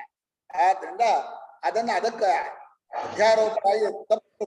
ಜೀವನಲ್ಲಲ್ಲಪ್ಪ ನಡೀತಾ ಇರೋದು ಇದರಲ್ಲಿ ಅಂತ. ಸೂತ್ರ ಭಾಷೆದ ಚರ್ಚೆ ಏನಿದೆ ಅಂದ್ರೆ, ಕ್ರಿಯೆ ನಡೆಯೋದು ಅಚೇತನದಲ್ಲಿ ಸರಿ, ಆದರೆ ಚೇತನಾಧಿಷ್ಠಿತವಾಗಿ ಇದ್ರೆ ಮಾತ್ರ ಅಚೇತನದಲ್ಲಿ ನಡೆಯುತ್ತೆ. ಚೇತನಕ್ಕೋಸ್ಕರವೇ ನಡೆಯುತ್ತೆ, ಚೇತನದ ಶಕ್ತಿಯನ್ನು ಬಳಸ್ಕೊಂಡೇ ನಡೆಯುತ್ತೆ. ಈ ಮೂರು ಅಂಶ ಅಚೇತನದಲ್ಲಿ ನಾವು ಒಪ್ಕೋಬೇಕು. ದೇಹೇಂದ್ರಿಯಗಳಲ್ಲಿ ಏನು ಕ್ರಿಯೆ ನಡೆಯುತ್ತೋ ಒಳಗೊಬ್ಬ ಚೇತನ ಇರಬೇಕೋ, ಅವನು ಇದಕ್ಕೆ ಸೇರಿರಬಾರ್ದು, ಅವನಿಗೋಸ್ಕರವೇ ನಡೀಬೇಕು, ಅವನ ಶಕ್ತಿಯನ್ನು ಬಳಸ್ಕೊಂಡು ಅವನಲ್ಲೇ ಪರ್ಯವಸಾನವಾಗಬೇಕು. ಇದಿಷ್ಟು ಕ್ರಿಯೆಯಲ್ಲಿ ಒಂದು ರೀತಿ ರಥದಲ್ಲಿ ರಥಿ ಕೂತ್ರೆ ರಥ ಓಡೋ ಹಾಗೆ ದೇಹದ ಸ್ವಾಮಿ ಜೀವ ಒಳಗ್ ಕೂತಿಯಾನೆ. ಅವನು ಸುಮ್ಮನೆ ನೋಡುವನಷ್ಟೇ. ನೋಡುವವನು ಒಂದು ಅಧ್ಯಾರೋಪ. ನೋಡುವವನಂದ್ರೆ ಅರಿವಿನ ಎಲ್ಲ ದೇಹೇಂದ್ರಿಯ ಕ್ರಿಯೆಗಳನ್ನು ನೋಡುವವನ ಶಕ್ತಿಯನ್ನು ಬಳಸ್ಕೊಂಡು ಇವುಗಳು ಮಾಡೋದನ್ನ ನಾನು ಮಾಡಿದೆ, ನನ್ನಿಂದ ನಡೀತು, ನನ್ನಿಂದ ಆಗ್ತಾ ಇದೆ ಅಂತ ಇವನು ಅಭಿಮಾನ ಪಟ್ಕೋತಾನಲ್ಲ, ಇದು ಅನ್ಯಾಯ. ಇದನ್ನು ಬಿಡಿಸ್ಬೇಕು. ಇದಕ್ಕೋಸ್ಕರ ಈ ಕರ್ಮಗಳು ಪ್ರಕೃತಿಯಲ್ಲಿ ನಡೆಯುತ್ತೆ, ದೇಹೇಂದ್ರಿಯಗಳಲ್ಲಿ ನಡೆಯುತ್ತೆ, ನಿನಗೆ ಸಂಬಂಧ ಇಲ್ಲ ಅಂದ್ರು. ಹಾಗಾದ್ರೆ ಸಂಬಂಧ ಇಲ್ಲ ಅನ್ನೋದು ತ್ರೈಕಾಲಿಕ, ಅಂದ್ರೆ ಇವತ್ತು ಸಂಬಂಧ ಅಲ್ಲ, ತಿಳ್ಕೊಂಡಾಗ ಸಂಬಂಧ ಇಲ್ಲ ಅಂತಲ್ಲ, ಯಾವತ್ತೂ ಸಂಬಂಧ ಇಲ್ಲ. ಯಾವತ್ತೂ ಸಂಬಂಧ ಇಲ್ಲ ಅಂದ್ರೆ ಇನ್ನು ಪ್ರಾರಬ್ಧ, ಆಗಾಮಿ, ಸಂಚಿತ ಎಂತ ಬರುತ್ತೆ? ಜೀವನಿಗೆ ಕರ್ಮ ಮಾಡುವ ಪ್ರಸಂಗವೇ ಇಲ್ಲ, ಕರ್ತೃತ್ವವೇ ಇಲ್ಲ ಅಂದ್ರೆ ಹಿಂದಿನ ಪ್ರಾರಬ್ಧ ಒಂದು ಉಳಿದಿರುತ್ತೆ, ಸಂಚಿತ, ಇದೆಲ್ಲ ಅರ್ಥ ಉಂಟ. ಕರ್ಮವನ್ನೇ ಮಾಡಿದವನಲ್ಲ ಈ ಆಕಾಶ. ಅದಕ್ಕೆ ಒಂದು ಭಾಷ್ಯಕಾರ ಆಕಾಶ ದೃಷ್ಟಾಂತ ಕೊಟ್ರು. ಆಕಾಶ ಯಾವತ್ತೂ ಕರ್ಮ ಮಾಡೋದೇ ಇಲ್ಲ, ಹಿಂದೂ ಮಾಡಿಲ್ಲ, ಈಗೂ ಮಾಡೋಲ್ಲ, ಮುಂದೂ ಮಾಡೋಲ್ಲ. ಆ ಆಕಾಶಕ್ಕೆ ಏನು ಪ್ರಾರಬ್ಧ ಇದೆಯೋ ಅಥವಾ ಸಂಚಿತ ಇದೆಯೋ ಅಥವಾ ಆಗಾಮಿ ಇದೆಯೋ ಅಂತ ಚರ್ಚೆ ಮಾಡ್ತಾರ. ಅದನ್ನ ದಡ್ರು ಮಾಡ್ಬೇಕಷ್ಟೆ. ಅದಕ್ಕೆ ಮಾಡ್ತಾರೆ ಅಂದ್ರೆ ಲೋಕದ ಜನ ಆ ರೀತಿ ತಿಳ್ಕೊಂಡಿರೋದನ್ನು ಅನುವಾದ ಮಾಡಿ ಅದನ್ನ ಅಪವಾದ ಮಾಡೋದಕ್ಕೋಸ್ಕರವಾಗಿ ಹೇಳ್ತಾರೆ. ಜ್ಞಾನಿಗೆ ಪ್ರಾರಬ್ಧ ಒಂದಿರತ್ತೆ, ಸಂಚಿತ ಆಗಾಮಿಗಳು ಇರೋದಿಲ್ಲ. ಎಂತ ಎಲ್ಲನ ಸುಟ್ಟಾಕೋಕ ಅವ್ನಿಗೆ ಸಂಬಂಧವೇ ಇಲ್ಲ. ಮಾಡಿದ ನಿಮಿಷವೇ ಸಂಬಂಧ ಇಲ್ಲ. ಜ್ಞಾನಾಗ್ನಿ ಸರ್ವಕರ್ಮಾಣಿ ಭಸ್ಮಸಾತ್ ಕುರುತೈರ್ಜುನ ಸರ್ವಂ ಜ್ಞಾನಪ್ಲವೇನೈವ ವೃಜಿನಂ ಸಂತರಿಷ್ಯಸಿ. ಎಲ್ಲ ಇಲ್ಲದೆ ಇರೋದನ್ನ ಕಳೆಯೋದು, ಇಲ್ಲದೆ ಇರೋದು ಯಾವುದೆಯೋ ಅದನ್ನ ನಾಶಪಡಿಸೋದೇ ಈ ಮಾತುಗಳು. ಹೀಗೆ ಪ್ರಕೃತಿಯಲ್ಲಿ ಕ್ರಿಯೆಗಳಿವೆ ಅಂತ ಅಧ್ಯಾರೋಪ ಮಾಡಿ ಜೀವನಲ್ಲಿ ಯಾವತ್ತೂ ಕ್ರಿಯೆಗಳು ನಡೆದಿಲ್ಲ, ಈಗಲೂ ನಡೀತಾ ಇಲ್ಲ, ಮುಂದೂ ನಡೆಯೋಲ್ಲ. ಹಾಗೆ ಆತ್ಮಾನಂ ಕ್ಷೇತ್ರಜ್ಞಂ, ಈ ಕ್ಷೇತ್ರಜ್ಞ ಪದವನ್ನ ಮೊಟ್ಟ ಮೊದಲೇ ಅವರು ಆಪಾದತಲಮಸ್ತಕಂ ಯಹ ಜ್ಞಾನೇನ ವಿಷೀಕರೋತಿ ಕ್ಷೇತ್ರಂ ಸಹ ಕ್ಷೇತ್ರಜ್ಞ ಅಂತ ಬರೆದಿದ್ರು. ಇದಂ ಶರೀರಂ ಕೌಂತೆಯ ಕ್ಷೇತ್ರ ವೇತ್ತಿ ತಂ ಪ್ರಾಹುಃ ಏತತ್ ಶರೀರಂ ಆಪಾದತಲಂ ಮಸ್ತಕಂ ಯಹ ಸ್ವಜ್ಞಾನೇನ ವಿಷಯೀಕರೋತಿ ಸಹ ಕ್ಷೇತ್ರಜ್ಞ ಅಂತ. ಅಲ್ಲಿ ಭಾಷ್ಯಕಾರರ ಭಾಷೆ ಎಷ್ಟು ಅನುಭವ ಸಮ್ಮತ ಅಂದ್ರೆ ದೇಹೇಂದ್ರಿಯ ಒಟ್ಟು ಸಂಘಾತಗಳನ್ನ ತನ್ನ ಚೈತನ್ಯದಿಂದ ಬೆಳತಾ ಇರೋನೇ ಕ್ಷೇತ್ರಜ್ಞ. ಸೇರ್ಕೋಬಾರ್ದು ನೀವು. ನೋಡ್ತಾ ಇದ್ದವನು ಸೇರ್ಕೊಂಡ ಅಂದ್ರೆ ಸೂರ್ಯನ ಹಾಗೆ ನೋಡೋಕ್ ಬರ್ಲಿಲ್ಲ ನಮ್ಗೆ. ಸೂರ್ಯ ಬೆಳಗ್ತಾ ಇದ್ರೆ ಅಂಟ್ಕೋತಾನೋ? ಅಂಟ್ಕೊಳ್ಳೋದಿಲ್ಲ. ಈ ಕ್ಷೇತ್ರಜ್ಞನಿಗೆ ಯಾಕೆ ಇದನ್ನ ನೋಡ್ತಾ ಇದ್ದಾಗ ಆ ಶರೀರದಲ್ಲಿ ಅಂಟು ಯಾಕೆ? ಅಸಂಗನಾಗಿರೋದ್ ಬಿಟ್ಟು ಯಾಕೆ ಅಂಟ್ಕೊಂಡ?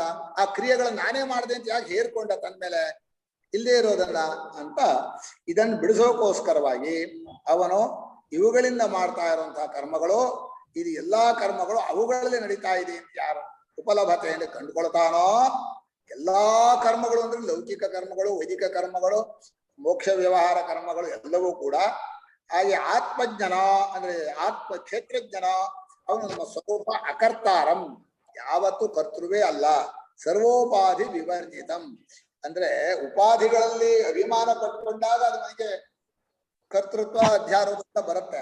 ಉಪಾಧಿಗಳಿಂದ ಯಾವಾಗಲೂ ಸಂಬಂಧವೇ ಇಲ್ಲದವನು. ಯಾವ ಆಕಾಶಕ್ಕೂ ಯಾವ ಮನೆಯ ಗೋಡೆಗೂ ಯಾವತ್ತೂ ಸಂಬಂಧ ಇಲ್ಲ. ನೀವೇನಾದ್ರೂ ಹೆಸರಿಡ್ರಿ, ಹಾಲು ಅಂತಾದ್ರೂ ಹೆಸರಿಡ್ರಿ, ಅಡಿಗೆ ಮನೆ ಅಂತಾದ್ರೂ ಇಡ್ರಿ, ಲೆಟ್ರಿನ್ ಅಂತ ಇಡ್ರಿ, ಎಲ್ಲ ಆಕಾಶದ ಹೆಸರೇ. ಆಕಾಶಕ್ಕೆ ಯಾವ ಗೋಡೆ ಸಂಬಂಧ ಯಾವತ್ತೂ ಆಗಿಲ್ಲ. ಗೋಡೆ ಕಟ್ಟೆ ಮುಂಚೆನೂ ಆಗಿಲ್ಲ, ಕಟ್ಟಿದಾಗ್ಲೂ ಇಲ್ಲ, ತೆಗೆದಾಗ್ಲೂ ಇಲ್ಲ. ಹಾಗೆಯೇ ಚೈತನ್ಯ ರೂಪನಾದ ದೇಹದೊಳಗಿರುವ ಜೀವನಿಗೆ ಆ ದೇಹದ ಸಂಬಂಧ ಯಾವತ್ತೂ ಇಲ್ಲ, ಯಾವ ಅನುಭವದಲ್ಲೂ ಇಲ್ಲ. ಸರ್ವೋಪಾಧಿ ವಿವರ್ಜಿತಂ ಯಹ ಪಶ್ಯತಿ ಸಹ ಪರಮಾರ್ಥದರ್ಶಿ, ಅವನು ಸತ್ಯವನ್ನೇ ನೋಡುವ ಸ್ವಭಾವದವನು ಅಂತ. ಆ ದರ್ಶಿ ಅನ್ನೋ ಪದ ಇದೆಯಲ್ಲ, ತಾಚ್ಛಿಲ್ಯ ಇದೆ, ಕಾಲತ್ರಯವೂ ಇದೆ, ಎಲ್ಲ ಅನುಭವಗಳಲ್ಲೂ ಸೇರ್ಕೊಂಡಿದೆ. ಅಂದ್ರೆ ದ್ರಷ್ಟುಂ ಶೀಲಂ ಅಸ್ಯ ಅನ್ನೋದು ಸ್ವಭಾವವನ್ನು ಹೇಳುತ್ತೆ. ಆಮೇಲೆ ನಿನಿ ತ್ರೈಕಾಲಿಕ ನಿನಿ, ಈಗ ನೆನ್ನೆ ಅವತ್ತು ಅಂತಲ್ಲ, ಹೀಗೆ ಪರಮಾರ್ಥವನ್ನ ಪರಮ ಸತ್ಯವನ್ನ ನೋಡುವ ಸ್ವಭಾವ ನಮ್ಮದಾಗಬೇಕು. ಆ ರೀತಿ ಕ್ಷೇತ್ರಜ್ಞ ಈ ರೀತಿ ತನ್ನ ಸ್ವರೂಪವನ್ನು ಕಂಡುಕೊಂಡವನು ನಿರ್ಗುಣನಾಗಿದ್ದಾನೆ. ಅವನಲ್ಲಿ ಯಾವ ಗುಣವೂ ಇಲ್ಲ. ಸ್ವರೂಪದಲ್ಲಿ ಸತ್ವಗುಣವೂ ಇಲ್ಲ, ರಜೋಗುಣವೂ ಇಲ್ಲ, ತಮೋಗುಣವೂ ಇಲ್ಲ. ಗುಣಾತೀತನಾಗುವುದು ಹೇಗೆ ಅಂತ ಕೇಳಿದ್ರೆ ಗುಣದಲ್ಲಿ ಸೇರ್ಕೊಂಡಿರೋ ತಪ್ಪು ತಿಳಿಕೆಯನ್ನು ಕಳೆಯೋದಷ್ಟೇ ಹೊರತು ಗುಣಾತೀತನಾಗೋದನ್ನೋ ಪ್ರಯತ್ನ ಅಲ್ಲ. ನೀನು ಸತ್ವಗುಣ, ರಜೋಗುಣ, ತಮೋಗುಣಗಳಲ್ಲಿ ಅಂತಃಕರಣದಲ್ಲಿ ಅಭಿಮಾನ ಪಟ್ಟುಕೊಂಡದನ್ನು ಬಿಡೋದೇ ಗುಣಾತೀತನಾದ ಅಂತ ನಿರ್ಗುಣನಾದ ಕ್ಷೇತ್ರಜ್ಞ. ಅವನು ಕರ್ತೃವಲ್ಲ, ಅವನು ಯಾವ ವಿಶೇಷವೂ ಇಲ್ಲ. ವಿಶೇಷ ಇಲ್ಲ ಅಂದ್ರೆ ಹೆಸರು, ಆಕಾರ, ಕುಲ, ಗೋತ್ರ, ಜಾತಿ, ಕರ್ಮ ಯಾವುದು ನಾಮ ರೂಪ ಕರ್ಮಗಳಿಲ್ಲ. ದೇಹದ ಹೆಸರಿಲ್ಲ, ಕ್ರಿಯೆ ಇಲ್ಲ, ಆಮೇಲೆ ಕುಲ ಗೋತ್ರಗಳಿಲ್ಲ, ಯಾವ ಸಂಬಂಧವೂ ಇಲ್ಲ. ಆಕಾಶ ಸೇವಾ ಅಂದ್ರು, ಆಕಾಶಕ್ಕೆ ಹೇಗೋ ಹಾಗೆ ಭೇದೇ ಪ್ರಮಾಣ ಅನ್ನೋಪತ್ತಿ. ಈಗ ಜೀವರು ಹೀಗಿರುವ ಜೀವರಲ್ಲಿ ಅಂತ ಜೀವರಲ್ಲಿ ಶಬ್ದದಿಂದ ನೀವು ಅನೇಕತ್ವ ಕಲ್ಪನೆ ಮಾಡಬೇಕೆ ಹೊರತು ಜೀವರ ಭೇದವನ್ನು ಯಾರ ಕೈಲೂ ತೋರಿಸ್ಬೇಕಾಗಲ್ಲ, ಯಾವ ಪ್ರಮಾಣವೂ ಇಲ್ಲ. ಆಕಾಶಸ್ಯ ನಭೇದೋಸ್ತಿ ಅಂತ ಹೇಳಿದಾಗೆ ಜೀವರಿಗೂ ಭೇದ ಅನ್ನೋದು ಕಾಣೋದಿಲ್ಲ. ಇದು ಯಥಾರ್ಥವಾದಂತಹ ಸತ್ಯ ದರ್ಶನ, ಪರಮಾರ್ಥ ದರ್ಶನ. ಶ್ಲೋಕದ ಆಕ್ಷೇಪ ಏನೋ ಅವರವರ ಗುಣ ಕರ್ಮದಿಂದ ವ್ಯತ್ಯಾಸ ಕಾಣುತ್ತೆ ಅಂದ್ರೆ ಅವರವರಲ್ಲಿ ಯಾರಲ್ಲೂ ಗುಣ ಇಲ್ಲ, ಯಾರಿಗೂ ಏನು ಕರ್ಮ ಇಲ್ಲ, ಈ ಭೇದ ಅನ್ನೋದಿಲ್ಲ. ಅದನ್ನ ಜೀವ ಭೇದಗಳೂ ಇಲ್ಲ, ಜೀವ ಪರಮಾತ್ಮರ ಭೇದವೂ ಇಲ್ಲ, ಜೀವ ಪ್ರಪಂಚ ಭೇದವೂ ಇಲ್ಲ. ಏನ್ ಹೇಳ್ತಾರೋ ಯಾವ ಭೇದಗಳು ಯಾವತ್ತೂ ಇಲ್ಲ. ಪ್ರಪಂಚ ಜೀವ ಪರಮಾತ್ಮೆಯಾಗಿದ್ದಾನೆ, ಆದ್ರಿಂದ ಯಾವ ಭೇದವೂ ಇಲ್ಲ. ಪುನರಪಿ ಪುನರ್ ತದೇವ ಸಮ್ಯಕ್ ದರ್ಶನಂ ತದೇವ ಸಮ್ಯಕ್ ದರ್ಶನಂ ಶಬ್ದಾಂತರೇಣ ಪ್ರಪಂಚಯತಿ. ಶಬ್ದಾಂತರೇಣ ಪ್ರಪಂಚಯತಿ. ಸಮ್ಯಕ್ ದರ್ಶನವನ್ನ 3 ಶ್ಲೋಕಗಳು ಹೇಳ್ತಾನೆ ಅಂತ ಅವ್ರು ಹೇಳಿದ್ರು. ಆ ಶ್ಲೋಕಗಳಲ್ಲಿ ಅದೇ ಸಮ್ಯಕ್ ದರ್ಶನ ಹೇಳ್ತಾನೆ, ಅದೇ ಸಮ್ಯಕ್ ದರ್ಶನ. ಈಗ ಸಮ್ಯಕ್ ದರ್ಶನ ಮಿಥ್ಯಾ ದರ್ಶನ. ಮಿಥ್ಯಾ ದರ್ಶನದಿಂದ ಕರ್ಮಗಳನ್ನು ಗುಣಗಳನ್ನು ಹೇರ್ಕೊಂಡಿದ್ದ.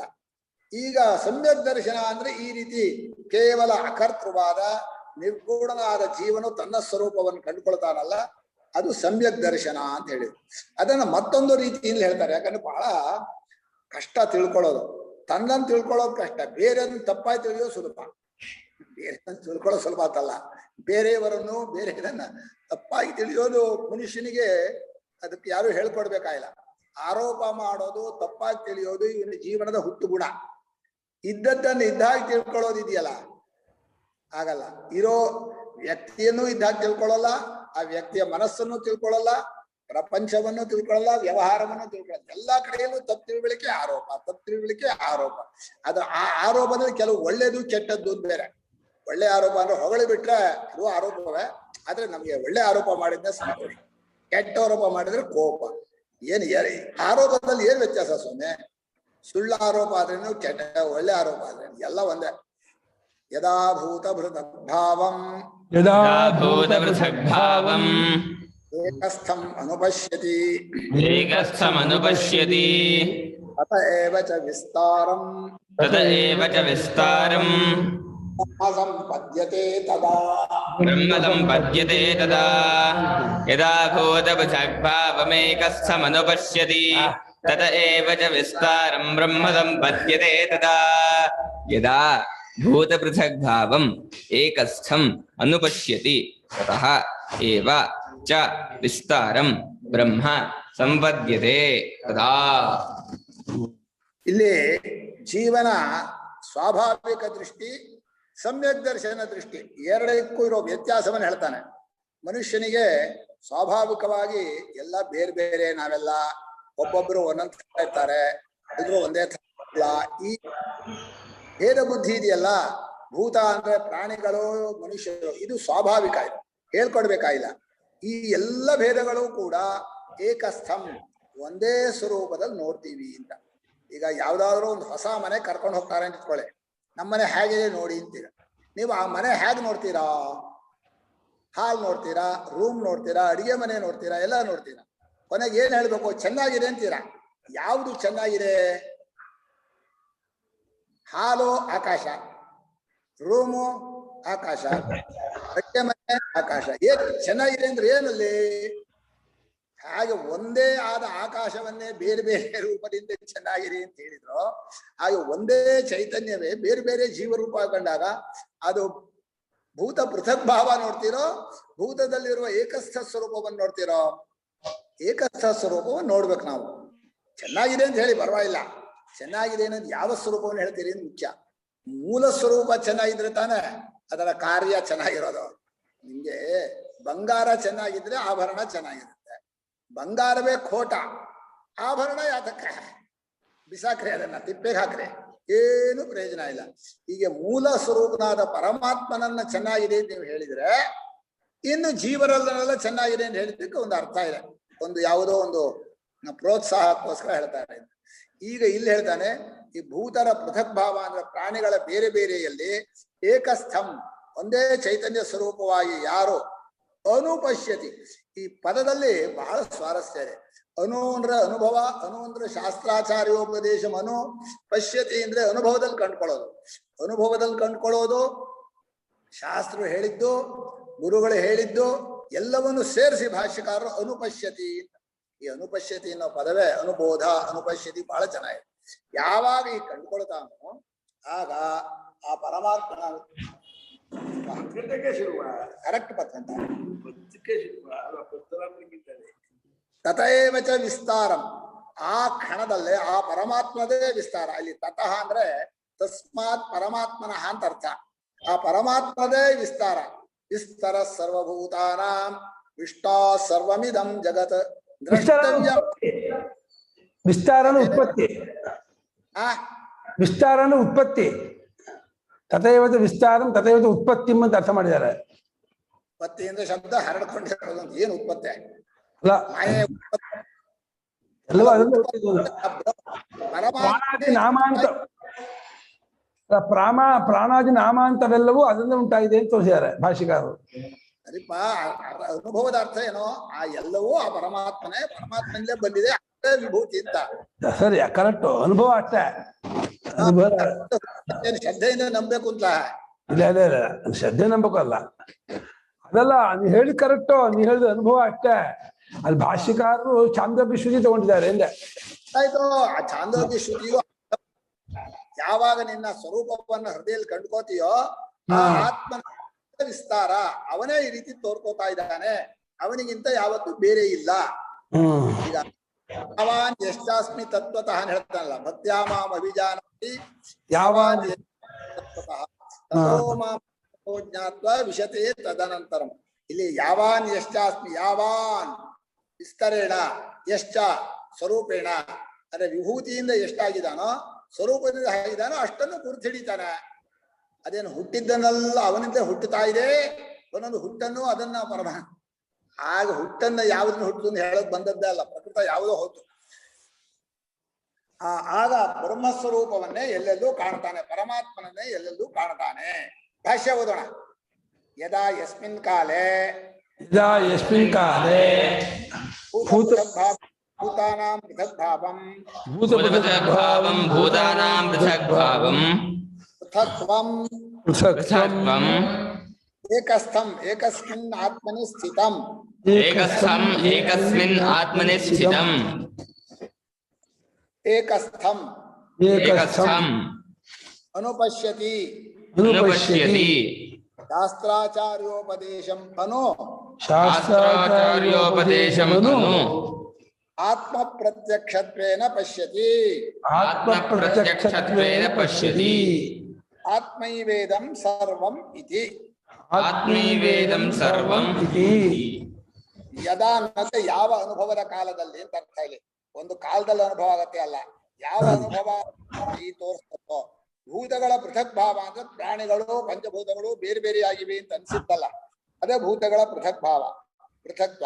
ಈ ಎಲ್ಲ ಪ್ರಾಣಿಗಳು ಎಲ್ಲ ಭೂತಗಳು ಏಕಸ್ಥ ಅಂದ್ರೆ ಏಕ ಶಬ್ದಕ್ಕೆ ಅದ್ವಿತೀಯನಾದ ಆತ್ಮ ಅಂತ ಅರ್ಥ ಬರೋದು. ಏಕಸ್ಮಿನ್ ಆತ್ಮನಿ ಸ್ಥಿತಂ, ಅದ್ವಿತೀಯನಾದ ಆತ್ಮನಲ್ಲೇ ಇದೆ, ನನ್ನ ಸ್ವರೂಪದಲ್ಲೇ ಇದೆ. ಸರ್ವಭೂತಾನಿ ಚಾತ್ಮನೆ, ತನ್ನಲ್ಲೇ ಎಲ್ಲ ಸ್ವರೂಪವೂ ಇದೆ.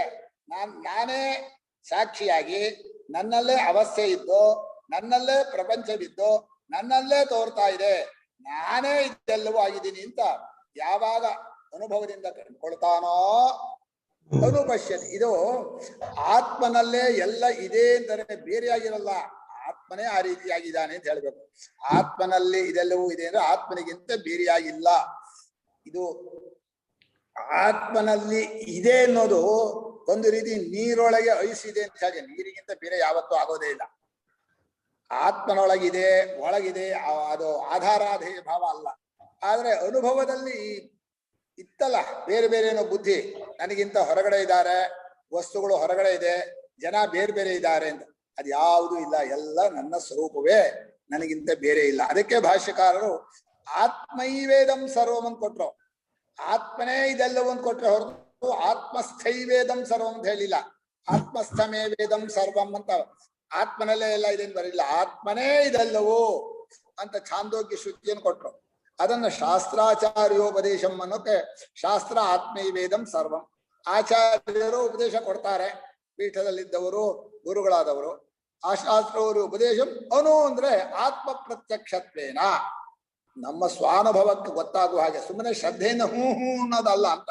ಅವರು ತಾವು ದೊಡ್ಡವರು ಹೇಳ್ತಾ ಇದ್ದೀರಿ, ಆ ಹೌದು ಹಾಗೆ ಇದೆ ಅಂತ ಹೇಳೋದು, ಯಥಾ ಪ್ರಕಾರ ಪ್ರಪಂಚದಲ್ಲಿ ಭೇದ ಬುದ್ಧಿಯನ್ನೇ ಮಾಡೋದು, ಆ ಥರ ಮಾಡಬಾರ್ದು. ಯಾವಾಗ ಆತ್ಮನೇ ಪರಮಾತ್ಮನೇ ಇದೆಲ್ಲವೂ ನಿಶ್ಚಯವಾಗತ್ತೋ ಅದು ಅನುಭವದಲ್ಲೇ ಕೊನೆಗಾಡಬೇಕೇ ಹೊರತು ಬರಿಯ ಶ್ರದ್ಧೆಯಿಂದ ಒಪ್ಪಿದ್ರು ಭಾವನೆಗೆ ಭಕ್ತಿಗೆ ಸರಿ, ಆದ್ರೆ ಬರೀ ಅಷ್ಟಕ್ಕೆ ನಿಲ್ಬಾರ್ದು. ಶ್ರದ್ಧಾ ಮಾತ್ರ ಗಮ್ಯ, ಬರೀ ಭಾವನಾ ಮಾತ್ರ ಗಮ್ಯ ಅಲ್ಲ, ಅನುಭವದಲ್ಲೇ ಕೊನೆಗಾಣಬೇಕು. ಆತ್ಮ ಪ್ರತ್ಯಕ್ಷತ್ವೇನ ಪಶ್ಯತಿ, ತಾನೇ ನೇರ ಕಂಡ್ರೆ ಹೇಗೆ ಗೊತ್ತಾಗತ್ತೋ ಹಾಗೆ. ಯಾಕೆಂದ್ರೆ ಕೆಲವು ನೋವುಗಳು ಬೇರೊಬ್ಬರ ನೋವನ್ನು ನಾವು ಇಷ್ಟ ಆಗಿರ್ಬೋದು ಅಂತ ಊಹೆ ಮಾಡ್ತೀವಿ. ಇನ್ನೊಬ್ಬರ ಹಸಿವು ಹೀಗಾಗಿದೆ ಅಂತ ಹೇಳ, ನಮಗೆ ಹಸಿವಾದ್ರೆ ನಮಗೆ ನೋವಾದ್ರೆ ಅದು ಆತ್ಮ ಪ್ರತ್ಯಕ್ಷ. ಸ್ವಾಮಿ ನಮಗ್ ಗೊತ್ತೋ ನಮ್ ನೋವು ಅಂತ ನೀವು ಹೇಳ್ಬಿಡ್ತೀರಿ, ಆಹಾ ಅದಲ್ಲ ಆಗಲ್ಲ, ಅದು ನಿಮ್ಗೆ ಆ ಅನುಭವ ಇಲ್ಲ ಅಂತ. ಈ ಗೃಹಸ್ಥರು ಸನ್ಯಾಸಿಗಳ ಹತ್ರ ಗೋಳು ಹಾಕೊಂಡ್ರೆ ಆ ಸನ್ಯಾಸಿಗಳು ಪಾಪ ನಿಮ್ಗೆ ಎಂತ ಗೊತ್ತೋ, ನೀವು ಹೆಂಡತಿ ಕಟ್ಕೊಂಡಿಲ್ಲ, ಮಕ್ಕಳಿಲ್ಲ, ನಿಮ್ಗೆ ಎಂತ ಅನುಭವ ಇದೆ ಅಂತ ತಮಾಷೆ ಮಾಡೋಲ್ವಾ? ಅಂದ್ರೆ ವ್ಯಾವಹಾರಿಕ ಅನುಭವ ಅಲ್ಲ ಇದು, ಪರಮಾರ್ಥ ಅನುಭವ. ಅನುಭವದಿಂದ ಕಂಡುಕೊಂಡದ್ದು ಗಟ್ಟಿಯಾದ ಅನುಭವ ಅನ್ನೋಕ್ಕೋಸ್ಕರವಾಗಿ ಆತ್ಮ ಪ್ರತ್ಯಕ್ಷತ್ವೇನ ಪಶ್ಯತಿ, ಅನುಭವದಿಂದ ಕಂಡುಕೊಳ್ತಾನೆ. ಹೌದು, ಗುರುಗಳು ಹೇಳೋದು, ಶಾಸ್ತ್ರ ಹೇಳೋದು ಆ ಸಾಕ್ಷಿಯಲ್ಲೇ ಅವಸ್ಥೆ, ಆ ಅವಸ್ಥೆಯೊಳಗೆ ಪ್ರಪಂಚ, ಆ ಪ್ರಪಂಚವೆಲ್ಲ ಸಾಕ್ಷಿಗಿಂತ ಯಾವತ್ತೂ ಬೇರೆಯಾಗಿರೋದಿಲ್ಲ. ಆತ್ಮೈವೇದಂ ಸರ್ವಂ, ಆ ಸರ್ವ ಸಾಕ್ಷಿಯಾದ ಪರಮಾತ್ಮ ಇದೆಲ್ಲವೂ ಅಂತ ತಿಳ್ಕೊತಾನೆ. ಹೀಗೆ ತಿಳ್ಕೊಂಡು ಕೂಡಲೇ ತನ್ನೊಳಗೆ ಹೋಗಿ ಆತ್ಮನನ್ನ ಕಂಡು ಕೂಡ್ಲೆ ತಥೇವ ಮೂರರ್ಥ ಮಾಡಬಹುದಾಗಿತ್ತು. ಆದ್ರೆ ಇಲ್ಲಿ ತತಃ ಅನ್ನೋದಕ್ಕೆ ಆತ್ಮನಿಂದಲೇ, ಆ ಸ್ವರೂಪದಿಂದಲೇ ಅಂತ ಅರ್ಥ ಮಾಡಿದ್ದಾರೆ. ತಸ್ಮಾದೇವಚ ಆತ್ಮನಃ ಅಂತ ಒಂದು ಪದ ಅಧ್ಯಾಯ ಮಾಡ್ಕೋಬೇಕು. ಆ ಆತ್ಮನಿಂದಲೇ ಅಂತ, ಅಲ್ಲಿಂದಲೇ ಅಂದ್ರೆ ಆ ಕ್ಷಣದಿಂದಲೇ ಅಂತೂ ಮಾಡಬಹುದು, ಆ ಅನುಭವ ಆದ ಕೂಡಲೇ ಅಂತೂ ಮಾಡಬಹುದು. ಆದ್ದರಿಂದಲೇ ಹೇತುವಾಕ್ಯವಾಗಿ ಮಾಡಬಹುದು. ಆ ಜ್ಞಾನದಿಂದಲೇ, ಆ ಅನುಭವ ಆದ ಕೂಡಲೇ, ಆ ಆತ್ಮನಿಂದಲೇ ಮೂರರ್ಥವೂ ಆಗತ್ತೆ. ಏನು ಅನುಭವಕ್ಕೇನು ವಿರೋಧ ಅಲ್ಲ, ಕರೆಕ್ಟ್. ಈಗ ಒಳಗ್ ಹೋಗಿ ತಿಳ್ಕೊಂಡೆ ಅಂದ್ರೆ ಸಣ್ಣ ಜಾಗ ಅಲ್ಲ, ಆತ್ಮನಲ್ಲೇ ಎಲ್ಲ ತೋರತ್ತೆ, ಆತ್ಮನೇ ವಿಸ್ತಾರವಾಗಿ ಕಾಣ್ತಾನೆ, ಆತ್ಮನದೇ ವಿಕಾಸ. ಈ ತರ ಅರ್ಥ ಅಲ್ಲ, ಈ ವಿಕಾಸವಾಗಿ ಕಾಣ್ತಾ ಇರೋದು ಆತ್ಮನಲ್ಲೇ ಅಂತ. ಆತ್ಮನ ಅದಕ್ಕಿಂತ ದೊಡ್ಡವನ. ಈಗ ಯಾರಲ್ಲಿ ಯಾವುದು ಕಾಣಿಸತ್ತೋ ಅದು ಅದಕ್ಕಿಂತ ದೊಡ್ಡವನು ತಾನೆ. ಆತ್ಮತಃ ಪ್ರಾಣ ಆತ್ಮತಃ ಆಶಾ, ಆತ್ಮತಃ ಪ್ರಾಣ ಆತ್ಮತಃ ಆಶಾ, ಸ್ಮರಃ ಆತ್ಮತಃ ಆಕಾಶಃ, ಆತ್ಮತಃ ಸ್ಮರಃ ಆತ್ಮತಃ ಆಕಾಶಃ, ಆತ್ಮತಸ್ತೇಜಃ ಆತ್ಮತಃ ಆಪಃ, ಆತ್ಮತಸ್ತೇಜಃ ಆತ್ಮತಃ ಆಪಃ, ಆತ್ಮತಃ ಆವಿರ್ಭಾವತಿರೋಭಾವೌ, ಆತ್ಮತಃ ಆವಿರ್ಭಾವತಿರೋಭಾವೌ, ಆತ್ಮತೋ ಅನ್ನಂ, ಆತ್ಮತೋ ಅನ್ನಂ. ಇತ್ಯೇವಮಾದಿ ಪ್ರಕಾರೈಃ ವಿಸ್ತಾರಂ ಯದಾ ಪಶ್ಯತಿ, ಇತ್ಯೇವಮಾದಿ ಪ್ರಕಾರೈಃ ವಿಸ್ತಾರಂ ಯದಾ ಪಶ್ಯತಿ, ಬ್ರಹ್ಮ ಸಂಪದ್ಯತೆ, ಬ್ರಹ್ಮ ಸಂಪದ್ಯತೆ, ಬ್ರಹ್ಮೈವ ಭವತಿ, ಬ್ರಹ್ಮೈವ ಭವತಿ, ತದಾ ತಸ್ಮಿನ್ ಕಾಲೇ ಇತ್ಯರ್ಥಃ. ತದಾ ತಸ್ಮಿನ್ ಕಾಲೇ ಇತ್ಯರ್ಥಃ. ಅನ್ನೊಳಗಿರುವ ಆತ್ಮ ಕಾಣೋಕ್ ಮುಂಚೆ ಅದಕ್ಕಿಂತ ದೊಡ್ಡದಿದೆಯಾ ಅದಕ್ಕಿಂತ ದೊಡ್ಡದಿದೆಯಾ ಅಂತ ಕೇಳ್ತಾ ಇದ್ದ ನಾರದರು ಸನತ್ ಕುಮಾರನ್ನ. ಅದಕ್ಕಿಂತ ದೊಡ್ಡದ್ಯಾವುದು ವಾಕ್, ನಾಮಕ್ಕಿಂತ ದೊಡ್ಡದ್ಯಾವುದು ವಾಕ್ಕು, ವಾಕ್ಕಿಂತ ದೊಡ್ಡದ್ಯಾವುದು, ಹೀಗೆ ಒಂದೊಂದಾಗಿ ಕೇಳ್ತಾ ಇದ್ದ. ಅದೆಲ್ಲ ಹೋಲಿಕೆಯಿಂದ ದೊಡ್ಡದು. ಅಂದ್ರೆ ಅದು ಇದ್ದು ಇದು ಇದ್ದು ದೊಡ್ಡದು, ಇದು ಎಲ್ಲವನ್ನು ನುಂಗು ಬಿಟ್ಟು ದೊಡ್ಡದು, ಯಾವುದು ಉಳಿಸೋದೇ ಇಲ್ಲ. ಆತ್ಮನು ದೊಡ್ಡವನು ಅಂದ್ರೆ ಇನ್ನೊಂದು ಇಲ್ಲದೆ ಇರೋ ದೊಡ್ಡವನು, ಬಾಕಿ ದೊಡ್ಡದಲ್ಲ. ಪ್ರಾಣನವರೆಗೆ ಕಲ್ಪಿತ ವಸ್ತುಗಳಲ್ಲಿ ಹೋಲಿಕೆಯಿಂದ ದೊಡ್ಡದು, ಸಣ್ಣದು ಇರುತ್ತೆ ದೊಡ್ಡದು ಇರುತ್ತೆ, ಎರಡೂ ನಾಶವಾಗತ್ತೆ. ಯಾವಾಗ ಎರಡು ವಸ್ತುಗಳು ಬೇರೆ ಬೇರೆ ಆಗತ್ತೆ ಎರಡೂ ನಾಶವಾಗತ್ತೆ. ಆದರೆ ಸಾಪೇಕ್ಷವಾಗಿ ಇದಕ್ಕಿಂತ ಅದು ದೊಡ್ಡದು ಅದಕ್ಕಿಂತ ಅದು ದೊಡ್ಡದು ಅಂತ ಹೇಳಿದ್ರು.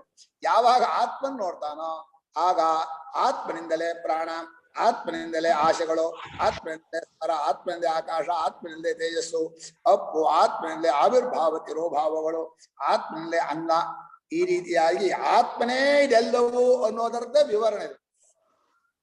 ಇದು ಆತ್ಮನ ಮಹಿಮೆ, ಆತ್ಮನ ವಿಭೂತಿಯನ್ನ ಕಾಣುವ ಒಂದು ಯೋಗ. ಆತ್ಮರತಿ, ಆತ್ಮ ಕ್ರೀಡಾ, ಆತ್ಮ ಮಿಥುನ ಅಂತ ಹೇಳ್ತೇವಲ್ಲ, ಅದು ಒಂದು ವಿಭೂತಿಯ ಯೋಗದ್ದು. ಎಲ್ಲ ಆಟ ಆಡಿದ್ರು ತನ್ನ ಜೊತೆ ತನ್ನವರ ಜೊತೆಲೆ ಆಟ ಆಡ್ತಾನೆ. ನಾವು ಆಟ ಆಡುವಾಗ ಸ್ಪರ್ಧೆ, ಹೋಲಿಕೆ ಇದೆಲ್ಲ ಇರುತ್ತಲ್ಲ, ಅನುಕರಣೆ ಇದೆಲ್ಲ ಮಾಡಬಾರ್ದು. ಅದು ಏಕಾತ್ಮತೆಗೆ ವಿರೋಧ. ಅದು ಎಲ್ಲೇ ಆಗಲಿ, ಮಾತಾಡುವಾಗಲಿ, ಏನೇ ಆಟ ಆಡುವಾಗಲಿ, ಏನೇ ವ್ಯವಹಾರ ಮಾಡುವಾಗ ಸ್ಪರ್ಧೆಯಿಂದ ಮಾಡೋದು, ಹೋಲಿಕೆಯಿಂದ ಮಾಡೋದು, ಅನುಕರಣೆಯಿಂದ ಮಾಡೋದು ಮಾಡ್ಕೊಡುದು. ಯಾವಾಗಲೂ ಏಕಾತ್ಮ ಭಾವದಿಂದಲೇ ಇರಬೇಕು. ಅವರು ಬೇರೆ ಇಲ್ಲ, ನಾವು ಬೇರೆ ಇಲ್ಲ, ನಾವು ಕೆಲಸ ಮಾಡ್ತೀವಿ. ಅದು ಆ ಭೇದ ಬುದ್ಧಿಯ ಹೋಗ್ಬಿಟ್ರೆ ಆವಾಗ ಅದು ಇಡೀ ಪರಮಾತ್ಮನದೇ ವಿಸ್ತಾರ, ಅವನದೇ ಮಹಿಮೆ, ಅವನದೇ ವಿಭೂತಿ, ಅವನೇ ಈ ಜಗತ್ತು. ಪರಮಾತ್ಮನಿಗಿಂತ ಬೇರೆ ಯಾವುದೂ ಇಲ್ಲ ಅಂತೀಯ.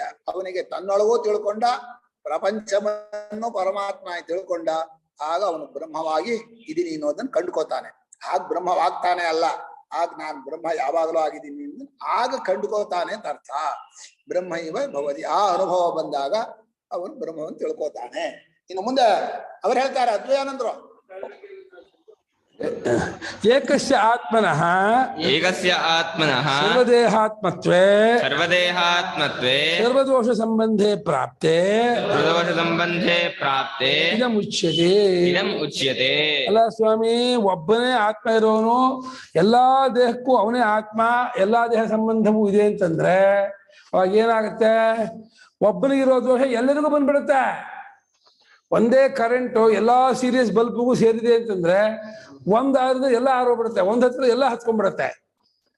ಅದೇ ರೀತಿ ಒಬ್ಬನೇ ಆತ್ಮನ ಬಿಟ್ರೆ ನನಗೆ ಹೊಟ್ಟೆ ನೋವು, ನಿಮಗೂ ಹೊಟ್ಟೆ ನೋವು, ಅವ್ರಿಗೂ ಹೊಟ್ಟೆ ನೋವು, ಎಲ್ರಿಗೂ ಹೊಟ್ಟೆ ನೋವು, ತಲೆನೋವು. ಹಾಗೆ ಒಬ್ರಿಗೂ ಹೀಗೆಲ್ಲ ಆಗ್ಬೇಕಲ್ಲ. ಒಬ್ಬನೇ ಆತ್ಮ ಅಂತ ಆದ್ಮೇಲೆ ಬೇರೆ ಬೇರೆ ಆತ್ಮ ಅಂತ ಆದ್ರೆ ನಿಮ್ಮ ದೇಹೇಂದ್ರಿಯ ಸುಖ ದುಃಖ ನಿಮಗೆ, ಇವ್ರ ದೇಹೇಂದ್ರಿಯ ಸುಖ ದುಃಖ ಇವನಿಗೆ, ಅವ್ರವ್ರದ್ದು ಅವರಿಗೆ ಹೊಂದುತ್ತೆ. ಇಲ್ಲ ದೇಹೇಂದ್ರಿಯ ಮನೋಬುದ್ಧಿಗಳು ಬೇರೆ ಬೇರೆ, ಆತ್ಮ ಒಬ್ಬನೇ ತಗೊಂಡ್ಬಿಟ್ರೆ ಆವಾಗ ಒಬ್ಬ ಆತ್ಮನಿಗೆ ಎಲ್ಲ ದೇಹೇಂದ್ರಿಯಗಳ ಸುಖ ದುಃಖಗಳು, ರಾಗದ್ವೇಷಾದಿಗಳು, ಪುಣ್ಯ ಪಾಪಗಳು ಎಲ್ಲ ದೋಷವು ಆ ಆತ್ಮನಿಗೆ ಅಂತ ಆಗ್ಬಿಟ್ಟು ಆತ್ಮನು ಕುಲಗೆಟ್ಟು ಹೋಗ್ಬಿಡ್ತಾನಲ್ಲ ಅಂತ ಈ ರೀತಿ ಪೂರ್ವಪಕ್ಷ ಬರಲಾಗಿ ಇದು ಒಂದು ರೀತಿ ಅನುಮಾನದಿಂದ ಮಾಡಿದಂತಹ ಒಂದು ಆಕ್ಷೇಪ. ಇದು ಅನುಭವ ಅಲ್ಲ. ಇವು ಏನ್ ಮಾಡ್ಬಿಟ್ಟ, ತರ್ಕದಿಂದ ಮಾಡ್ದ. ಒಬ್ಬ ಆತ್ಮ ಆದರೆ ಹೇಗೆ ಒಂದು ಹೆಣವನ್ನು ನೋಡಿದವರಿಗೆಲ್ಲ ಮೇಲಿಗೆ ಬರುತ್ತೆ ಅಂತ ಶಾಸ್ತ್ರ ಹೇಳತ್ವ, ಹಾಗೆ ಒಬ್ಬ ಆತ್ಮ ಆದ್ರೆ ಆತ್ಮ ಇರೋ ಜಾಗಕ್ಕೆಲ್ಲ ಅದು ಸಂಬಂಧ ಆಗ್ಬೇಕು ಸುಖ ದುಃಖಾದಿಗಳು ಅಂತ. ಒಬ್ಬನೇ ಆತ್ಮನಾದ್ಮೇಲೆ ಎಲ್ಲ ಸುಖ ದುಃಖಾದಿಗಳು ಎಲ್ಲರಿಗೂ ಬರುತ್ತೆ ಅಂತ ಈ ರೀತಿ ತರ್ಕದಿಂದ ಅನುಮಾನದಿಂದ ಮಾಡಿದ ಆಕ್ಷೇಪಕ್ಕೆ ಉತ್ತರ ಹೇಳ್ತೀನಿ. ಭಗವಂತ ಹೇಳ್ತಿದ್ದಾನೆ, ಅನಾದಿತ್ವಾನ್ ನಿರ್ಗುಣತ್ವಾದ್ ಅನಾದಿತ್ವಾನ್ ನಿರ್ಗುಣತ್ವಾದ್ ಪರಮಾತ್ಮಾಯಮವ್ಯಯಃ ಪರಮಾತ್ಮಾಯಮವ್ಯಯಃ ಶರೀರಸ್ಥೋಪಿ ಕೌಂತೇಯ ಶರೀರಸ್ಥೋಪಿ ಕೌಂತೇಯ ನ ಕರೋತಿ ನ ಲಿಪ್ಯತೆ ನ ಕರೋತಿ ನ ಲಿಪ್ಯತೆ. ಅನಾದಿತ್ವಾನ್ ನಿರ್ಗುಣತ್ವಾತ್ ಪರಮಾತ್ಮಾಯಮವ್ಯಯಃ ಶರೀರಸ್ಥೋಪಿ ಕೌಂತೇಯ ನ ಕರೋತಿ ನ ಲಿಪ್ಯತೆ. ಅನಾದಿತ್ವಾತ್ ನಿರ್ಗುಣತ್ವಾತ್ ಪರಮಾತ್ಮ ಅಯಂ ಅವ್ಯಯಃ ಶರೀರಸ್ಥಃ ಅಪಿ ಕೌಂತೇಯ ನ ಕರೋತಿ ನ ಲಿಪ್ಯತೆ.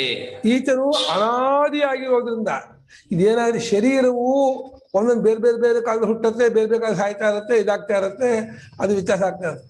ಆತ್ಮನು ಮಾತ್ರ ಇಂಥ ಕಾಲದಲ್ಲಿ ಅಂತ ಇಲ್ಲೇ ಇಲ್ಲ. ಅನಾದಿ ಅಂತಂದ್ರೆ ಅದು ಯಾವ ಕಾಲದಲ್ಲೇ ಇರದವನು, ಕಾಲವನ್ನು ಮೀರಿದವನು ಒಂದು, ಕಾರಣವಿಲ್ಲದವನು ಇನ್ನೊಂದು ಅರ್ಥ. ಆದಿಯಿಂದ ಕಾರಣವೇ ಇಲ್ಲ ಅಂತ ಒಂದು ಅರ್ಥ. ಕಾಲವೇ ಅದಕ್ಕೆ ಆರಂಭ ಇಲ್ಲ, ಅನಾದಿಯಿಂದ ಕಾಲಾತೀತನು ಅಂತ. ಕಾಲಾತೀತನಾಗಿರೋದ್ರಿಂದಲೂ ಕಾರಣವೇ ಅವನಿಗೆ ಇಲ್ಲವಾದ್ದರಿಂದಲೂ ಅವನೇ ಎಲ್ಲಕ್ಕೂ ಕಾರಣವಾಗಿರೋದ್ರಿಂದಲೂ ಅಯಂ ಪರಮಾತ್ಮ ಅವ್ಯಯ, ಈ ಪರಮಾತ್ಮನು ವ್ಯಯನಾಗದವನು ಅಂದ್ರೆ ಸವಯದವನು, ಸವಯೋದಿಲ್ಲ, ವಿಕಾರವಾಗುವುದಿಲ್ಲ, ನಾಶವಾಗುವುದಿಲ್ಲ. ಹೇಗೆ ಆಕಾಶವು ಒಂದೇ ಆದರೂ ಕೂಡ ಎಷ್ಟು ಗಡಿಗೆ ಸಣ್ಣದಾದು ಚಿಕ್ಕದಾದು ದೊಡ್ಡದಾದು ಯಾವ ಗಡಿಗೆ ಯಾವ ವಿಕಾರವೂ ಆಕಾಶಕ್ಕೆ ಅಂಟ್ಕೊಳ್ಳೋದಿಲ್ವೋ ಅದೇ ರೀತಿ ಆತ್ಮನು ಅದ್ವಿತೀಯನಾಗಿರುತ್ತಾನಾದ್ದರಿಂದ, ನಿರವಯವನಾಗಿರುತ್ತಾನಾದ್ದರಿಂದ ಯಾವ ಶರೀರದ ಯಾವ ಸುಖ ದುಃಖಗಳು ಕೂಡ ಆತ್ಮನಿಗೆ ಅಂಟ್ಕೊಳ್ಳೋದಿಲ್ಲ. ಅಲ್ಲಿ ಅಭಿಮಾನ ಪಟ್ಕೊಂಡವನಿಗೆ ಆದಂತೆ ತೋರುತ್ತೆ, ಅದು ಬೇರೆ. ಅಲ್ಲಿ ಅಭಿಮಾನ ಪಟ್ಕೊಂಡವನಿಗೆ ನಾವು ಜೀವ ಅಂತ ಹೇಳ್ತೀವಿ, ಅವನನ್ನು ಸಂಸಾರಿ ಪ್ರಮಾಸ ಅಂತ ಹೇಳ್ತೀವಿ. ಅವನನ್ನು ಒಬ್ಬನೇ ನಾವು ಹೇಳಲ್ಲ. ಆಯಾಯ ದೇಹಕ್ಕೆ ಅಭಿಮಾನ ಪಟ್ಕೊಂಡು ಜೀವ ಬೇರೆ ಬೇರೆನೆ, ಅದು ಅವರವರ ಸುಖ ದುಃಖ ಅವರವರಿಗೆ ಆಯಾ ಜೀವನಿಗೆ. ಆದರೆ ಜೀವತ್ವವನ್ನು ಬಿಟ್ಕೊಂಡು ನಾವು ಈ ಆತ್ಮಾನ ಪದದಿಂದ ನಾವು ಜೀವತ್ವವನ್ನು ಕಳಿಸ್ಕೊಂಡ, ಜೀವತ್ವವೂ ಇಲ್ಲದೆ ಇರುವ ಕೇವಲವಾದಂತಹ ಅಖಂಡವಾದ ನಿರವಯವಾದ ಚಿನ್ಮಾತ್ರ ಸ್ವರೂಪ ಏನಿದೆ, ಆ ಚಿನ್ಮಾತ್ರ ಸ್ವರೂಪ ಆಕಾಶಕ್ಕಿಂತಲೂ ವ್ಯಾಪಕವೂ ಆಕಾಶಕ್ಕೂ ಕಾರಣವೂ ಆಗಿರ್ತಕ್ಕದ್ದಾದ್ದರಿಂದ ಅದಕ್ಕೆ ಯಾವ ಶರೀರದ ಗುಣದೋಷಗಳು ಅವನಿಗೆ ಅಂಟೋದಿಲ್ಲ, ಯಾವ ಸುಖ ದುಃಖಗಳು ಅಂಟೋದಿಲ್ಲ, ಯಾವುದೇ ವಿಕಾರವೂ ಆಗುವುದಿಲ್ಲ. ಶರೀರದಲ್ಲೇ ತೋರ್ಕೊಂಡ್ರು, ಶರೀರಸ್ಥೋಪಿ ಅಪಿಶಬ್ದ ಶರೀರದಲ್ಲೇ ಇದಾನಿದಲ್ಲ, ಶರೀರದಲ್ಲೇ ಅವನು ಅಭಿವ್ಯಕ್ತನಾಗುತ್ತಿ ತೋರ್ಕೊಳ್ಳುತ್ತಿದ್ದರು ಈ ಆತ್ಮಜೀವ ತೋರ್ತಾ ಇದ್ರು ಕೂಡ ವಾಸ್ತವವಾಗಿ ಅವನು ಏನು ಮಾಡೋದು ಇಲ್ಲ, ಯಾವುದಕ್ಕೂ ಅಂಟ್ಕೊಳ್ಳೋದು ಇಲ್ಲ. ಮಾಡ್ತೀನಿ ಅನ್ನೋ ಅಭಿಮಾನ ಮಾಡ್ದಂಗೆ ತೋರುತ್ತೆ, ಅವನು ಅಂಟ್ಕೊಂಡವನಂತೆ ಕಾಣ್ತಾನೆ. ಯಾವ ಜೀವನು ನಾನು ಮಾಡ್ತೀನಿ ಅಂತ ಅಂದ್ಕೊಳ್ತಾನೋ, ನಾನು ಅಂಟ್ಕೊಂಡೆ ಅಂತಾನೋ, ಅವನು ಕೂಡ ಮಾಡ್ತಿರಲ್ಲ, ಅಂಟ್ಕೊಂಡಿರಲ್ಲ. ಅದೇ ಅಭಿಮಾನ, ಆ ಹಠ ಯಾರಿಂದ ನಾನು ಮಾಡ್ತೀರ ಒಪ್ಪಲ್ಲ ಅವನು. ನಾನು ಮಾಡ್ತಾ ಇದ್ದೆ, ನಂಗೆ ನಿದ್ದೆ ಬರ್ತಾ ಇದೆ ಅಂತಾನು, ನಂಗೆ ನಿದ್ದೆ ಬರ್ತಾ ಇದೆ, ನಂಗೆ ಇದಾಗ್ತಿದೆ ಅಂತ ಅವನು ಹಠ ಮಾಡ್ತಾನೆ. ನನಗೆ ನಿದ್ದೆ ಅಂತಾನೆ, ನನಗೆ ಆ ದೇಹಕ್ಕೋ ಕಣ್ಣಿಗೋ ಮನಸ್ಸಿಗೋ ಚೈತನ್ಯಕ್ಕೋ ನಿದ್ದೆ ಬರ್ತಾ ಇದೆ ಅಂತೂ ನೋಡ್ತಿರೋ ಚೈತನ್ಯ ನಿದ್ದೆ ಬರುತ್ತೋ. ಅದರಿಂದ ದೇಹದಲ್ಲೇ ಇದ್ದರು, ದೇಹದಲ್ಲೇ ತೋರುತ್ತಿದ್ದರು ಅಂತ ಅರ್ಥ. ಈ ದೇಹದಲ್ಲೇ ಇದ್ದರು ಅನ್ಕೊಳ್ಳೇನೆ ದೇಹ ಅಧಿಕರಣ, ಆತ್ಮ ಅಧಿಕರ್ತವ್ಯ, ಆತ್ಮನಿಗೆ ಆಧಾರ ದೇಹ ಅಂತ ಭ್ರಾಂತಿ ಆಗ್ಬಿಡುತ್ತೆ. ದೇಹದಲ್ಲಿ ತೋರೋದನ್ನೇ ದೇಹದಲ್ಲಿ ಇದ್ದರು ಅಂತ ಇದ್ದಾರೆ ಹೊರತು ದೇಹದಲ್ಲಿ ನಿಜ ಆತ್ಮನಿಲ್ಲ. ಆತ್ಮನಲ್ಲಿಯೇ ಈ ಅವಸ್ಥೆ ಇರೋದು, ಆತ್ಮನಲ್ಲೇ ಪ್ರಪಂಚ ಇರೋದು, ಸಮಸ್ತವು ಆತ್ಮನಲ್ಲೇ ತೋರುತ್ತಿರುವಾಗ ಆತ್ಮ ದೇಹದಲ್ಲಿದ್ದಾನೆ ಅಂದ್ರೆ ಆಕಾಶ ಮಡಿಕೆ ಒಳಗಿದೆ ಅಂತ ಹೇಳ್ದಂಗೆ ಆಗುತ್ತೆ. ಆಕಾಶ ಮಡಿಕೆ ಒಳಗಿರುತ್ತೋ, ಮಡಿಕೆ ಭೂಮಿ ಎಲ್ಲವೂ ಆಕಾಶದಲ್ಲಿದೆಯೋ, ಎಲ್ಲವೂ ಆಕಾಶದಲ್ಲಿದ್ರು ಕೂಡ ಮಡಿಕೆ ಒಳಗೆ ಆಕಾಶ ಇದೆ ಏನು ಹಾಗೇನೆ ಎಲ್ಲವೂ ಆತ್ಮನಲ್ಲೇ ಇದ್ರು ಕೂಡ ದೇಹದಲ್ಲಿ ಆತ್ಮ ಇದ್ದಾನೆ ಅಂತ ತೋರಿಕೊಳ್ಳುವ ಇದರ ಕಡೆಯಿಂದ ನಾವು ಹೇಳುವ ಮಾತು ಅಷ್ಟೇ, ವ್ಯವಹಾರಿಕ ಮಾತು. ಅಲ್ಲಿ ತೋರಿಕೊಂಡ್ರು ಕೂಡ ಅವನು ಏನು ಮಾಡುತ್ತಲೂ ಇಲ್ಲ, ಏನಕ್ಕೂ ಅಂಟ್ಕೊಳ್ತಾನೂ ಇಲ್ಲ. ಮಾಡೋದು ಅಂಟ್ಕೊಳ್ಳೋದು ಎರಡು ಅವನಿಗೆ. ಆತ್ಮ ಅಂಟ್ಕೊಳ್ತಾ ಇರೋರು ಯಾರು? ಯಾರು ತಪ್ಪುಳಿಕೆಯಿಂದ ಕೂಡ್ಕೊಂಡವರೋ, ನಾನು ಮಾಡ್ತಾ ಇದ್ದೀನಿ ಅಂತ ಅಂದ್ಕೊಂಡಿದ್ದಾರೋ ಅವರು ಅಂಟ್ಕೊಳ್ತಾರೆ. ಅದೇ ತಪ್ಪುಳಿಕೆಯಿಂದ ಮಾಡೋನು ಅಂತ ಅಂದ್ಕೊಂಡವ್ರು ಅಂಟ್ಕೊಳ್ತಾರೆ ಅಂತ ಅನ್ಬೇಕೆ ಹೊರತು ತಪ್ಪುಳಿಕೆಯಿಂದ ಅಂತ ಆದ್ದರಿಂದ ಅವರು ಮಾಡ್ತಿಲ್ಲ, ಅವರು ಅಂಟ್ಕೊಳ್ತಿಲ್ಲ. ಜೀವನು ಅಂಟ್ಕೊಳ್ಳೋವನಲ್ಲ, ಮಾಡುವನಲ್ಲ.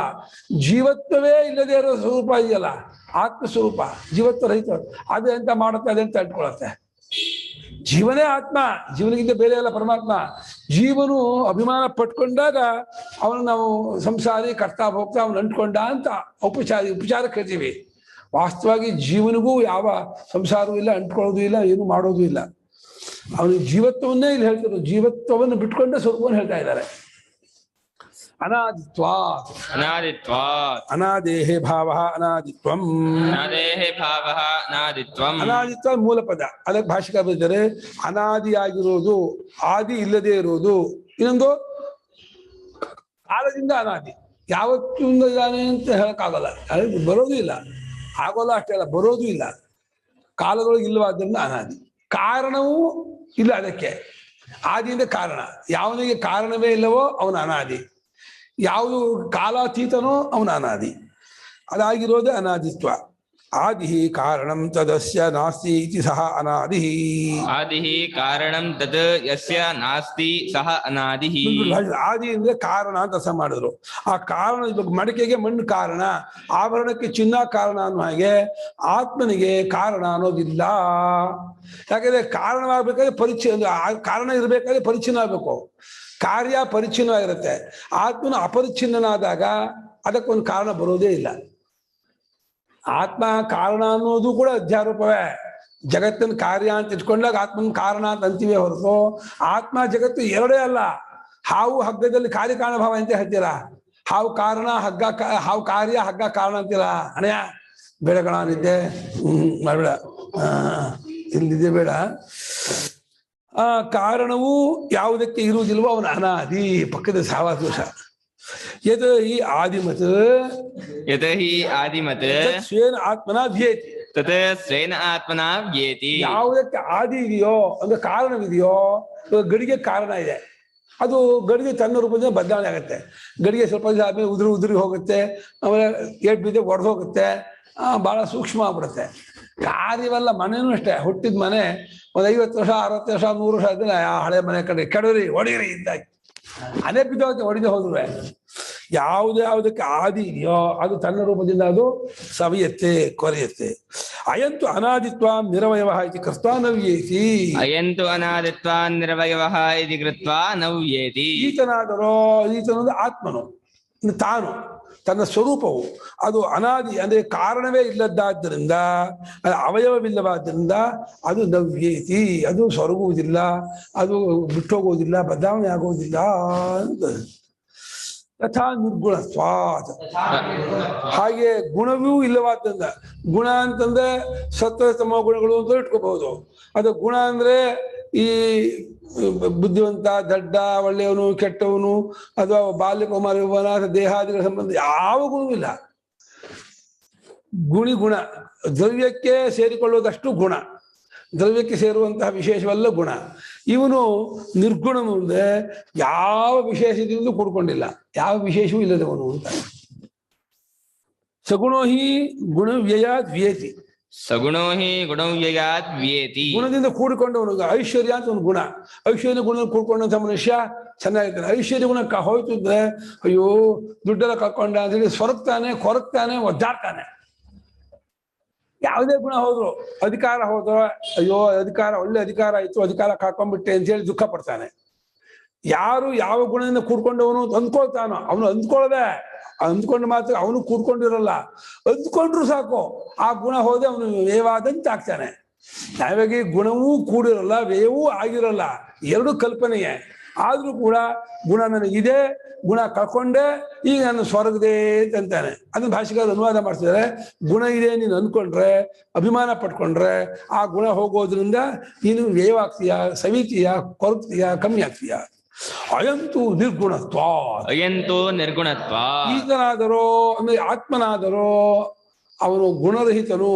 ಇದು ಗುಣರಹಿತನು ಅನ್ನೋ ಶಬ್ದಕ್ಕರ್ಥ ಕೆಟ್ಟ ಗುಣವಿಲ್ಲದವನು ಅಂತ ಕೆಲವು ಅರ್ಥ ಮಾಡ್ತಾರೆ. ಹಾಗರ್ಥ ಅಲ್ಲ. ಇಲ್ಲಿ ಕೆಟ್ಟ ಗುಣವೂ ಒಳ್ಳೆಯ ಗುಣವೂ ಎರಡೂ ಗುಣವೇ, ಯಾವ ಗುಣವೂ ಇಲ್ಲ ಅಂತ ಹೇಳ್ತಾ ಇದ್ದಾರೆ ಹೊರತು ಒಳ್ಳೆಯದು ಕೆಟ್ಟದ್ದು ನಮ್ಮ ಈ ಇಂದ್ರಿಯ ದೃಷ್ಟಿಯಿಂದ ವ್ಯವಹಾರ ದೃಷ್ಟಿಯಿಂದ ಹೇಳಬೇಕೇ ಹೊರತು ಒಳ್ಳೆಯದು ಗುಣವೇ ಇಲ್ಲ. ಗುಣ ಅನ್ನೋದೇ ಅವಿದ್ಯಾಕಲ್ಪಿತ, ಪ್ರಧಾನವೇ ಅವಿದ್ಯಾಕಲ್ಪಿತ. ಸತ್ವದ ಸ್ತಮ ಗುಣಗಳು ಅವಿದ್ಯಾಕಲ್ಪಿತ. ಸತ್ವದಿಂದ ಬರುವಂತ ಒಳ್ಳೆಯದು ಕೆಟ್ಟದ್ದು ಬಾಕಿ ಎಲ್ಲಾ ಗುಣಗಳು ಅವಿದ್ಯಾಕಲ್ಪಿತವೇ, ತಪ್ಪಲಿಕೆಯಿಂದ ಮಾತ್ರ ತೋರುವಂಥದ್ದು. ಆದ್ರಿಂದ ನಿರ್ಗುಣವಾಗಿರೋದ್ರಿಂದ ಈ ಪರಮಾತ್ಮನು ನವ್ಯೇತಿ, ಅಯಂ ನವ್ಯೇತಿ ಅವ್ಯಯ. ಆಯ್ತಾ ವಾಕ್ಯ? ಅಯಂತು ನಿರ್ಗುಣತ್ವ ನವ್ಯೇತಿ ಪರಮಾತ್ಮ ಅಯಂ ನವ್ಯ. ಆಯ್ತಾ? ನವ್ಯೇತಿ ಪರಮಾತ್ಮ ಅಯಂ ಅವ್ಯಯ. ಪರಮಾತ್ಮ ಅಯಂ ಅವ್ಯಯ. ನಿರ್ಗುಣನಾಗಿರುತ್ತಾನಾದ್ದರಿಂದ ಈ ಪರಮಾತ್ಮನು ಸವಿಯೋದಿಲ್ಲ, ಅದರಿಂದ ಇವನು ಅವ್ಯಯನು. ನ ಅಸ್ಯ ವ್ಯಯ ವಿದ್ಯತೆ ಇದು ಅವ್ಯಯ. ಅಸ್ಯ ವ್ಯಯ ವಿದ್ಯತೆ ಇದು ಅವ್ಯಯ. ಇವನಿಗೆ ವ್ಯಯ, ಸವಿಯೋದು, ಕೊರಗೋದು, ಕಮ್ಮಿ ಆಗೋದು ಅನ್ನೋದಿಲ್ಲವಾದ್ರೆ ಇವನು ಅವ್ಯಯನು. ಶರೀರಸ್ಥೋಪಿ, ಯಾವ ಕಾರಣ ಇವನು ಅನಾದಿಯೂ ಮತ್ತು ನಿರ್ಗುಣವೂ ಆಗಿರುತ್ತಾನೋ ಆದ್ದರಿಂದ ಅರ್ಜುನ ಶರೀರದಲ್ಲೇ ತೋರುತ್ತಿದ್ದರು, ಶರೀರದಲ್ಲಿದ್ದಾನೆ ಅಂತ ಅನಿಸಿದರು. ಶರೀರದಲ್ಲೇ ಅಲ್ಲ, ಶರೀರದಲ್ಲೂ ಅನ್ನಬೇಕು. ಇವಾಗ ಶರೀರಸ್ಥೋಪಿ ಶರೀರೇ ವಿದ್ಯಮಾನೋಪಿ ವರ್ತಮಾನೋಪಿ, ಶರೀರದಲ್ಲೇ ಇದ್ದಾನೆ ಅಂತ ಬರ್ತದೆ. ಶರೀರದಲ್ಲೂ ತೋರಿದ್ರು ಅಂತ. ಶರೀರದಲ್ಲೂ ತೋರಿಲ್ಲ, ಶರೀರದಲ್ಲೇನೂ ಇಲ್ಲ, ಅವನಲ್ಲೇ ಶರೀರ ತೋರಿಸಿರೋದು, ಅವನಲ್ಲೇ ವಿಶ್ವ ಇರೋದು. ಏನೋ ಹೇಳ್ತೀವಿ, ಶರೀರದಲ್ಲಿ ಇದಾನೆ ಅನಿಸಿದ್ರು. ಶರೀರೇಶು ಆತ್ಮನಃ ಉಪಲಬ್ಧಿ ಭವತಿ ಶರೀರಸ್ಥ ಉಚ್ಯತೆ. ಬರ್ದೇ ಬಿಟ್ರು.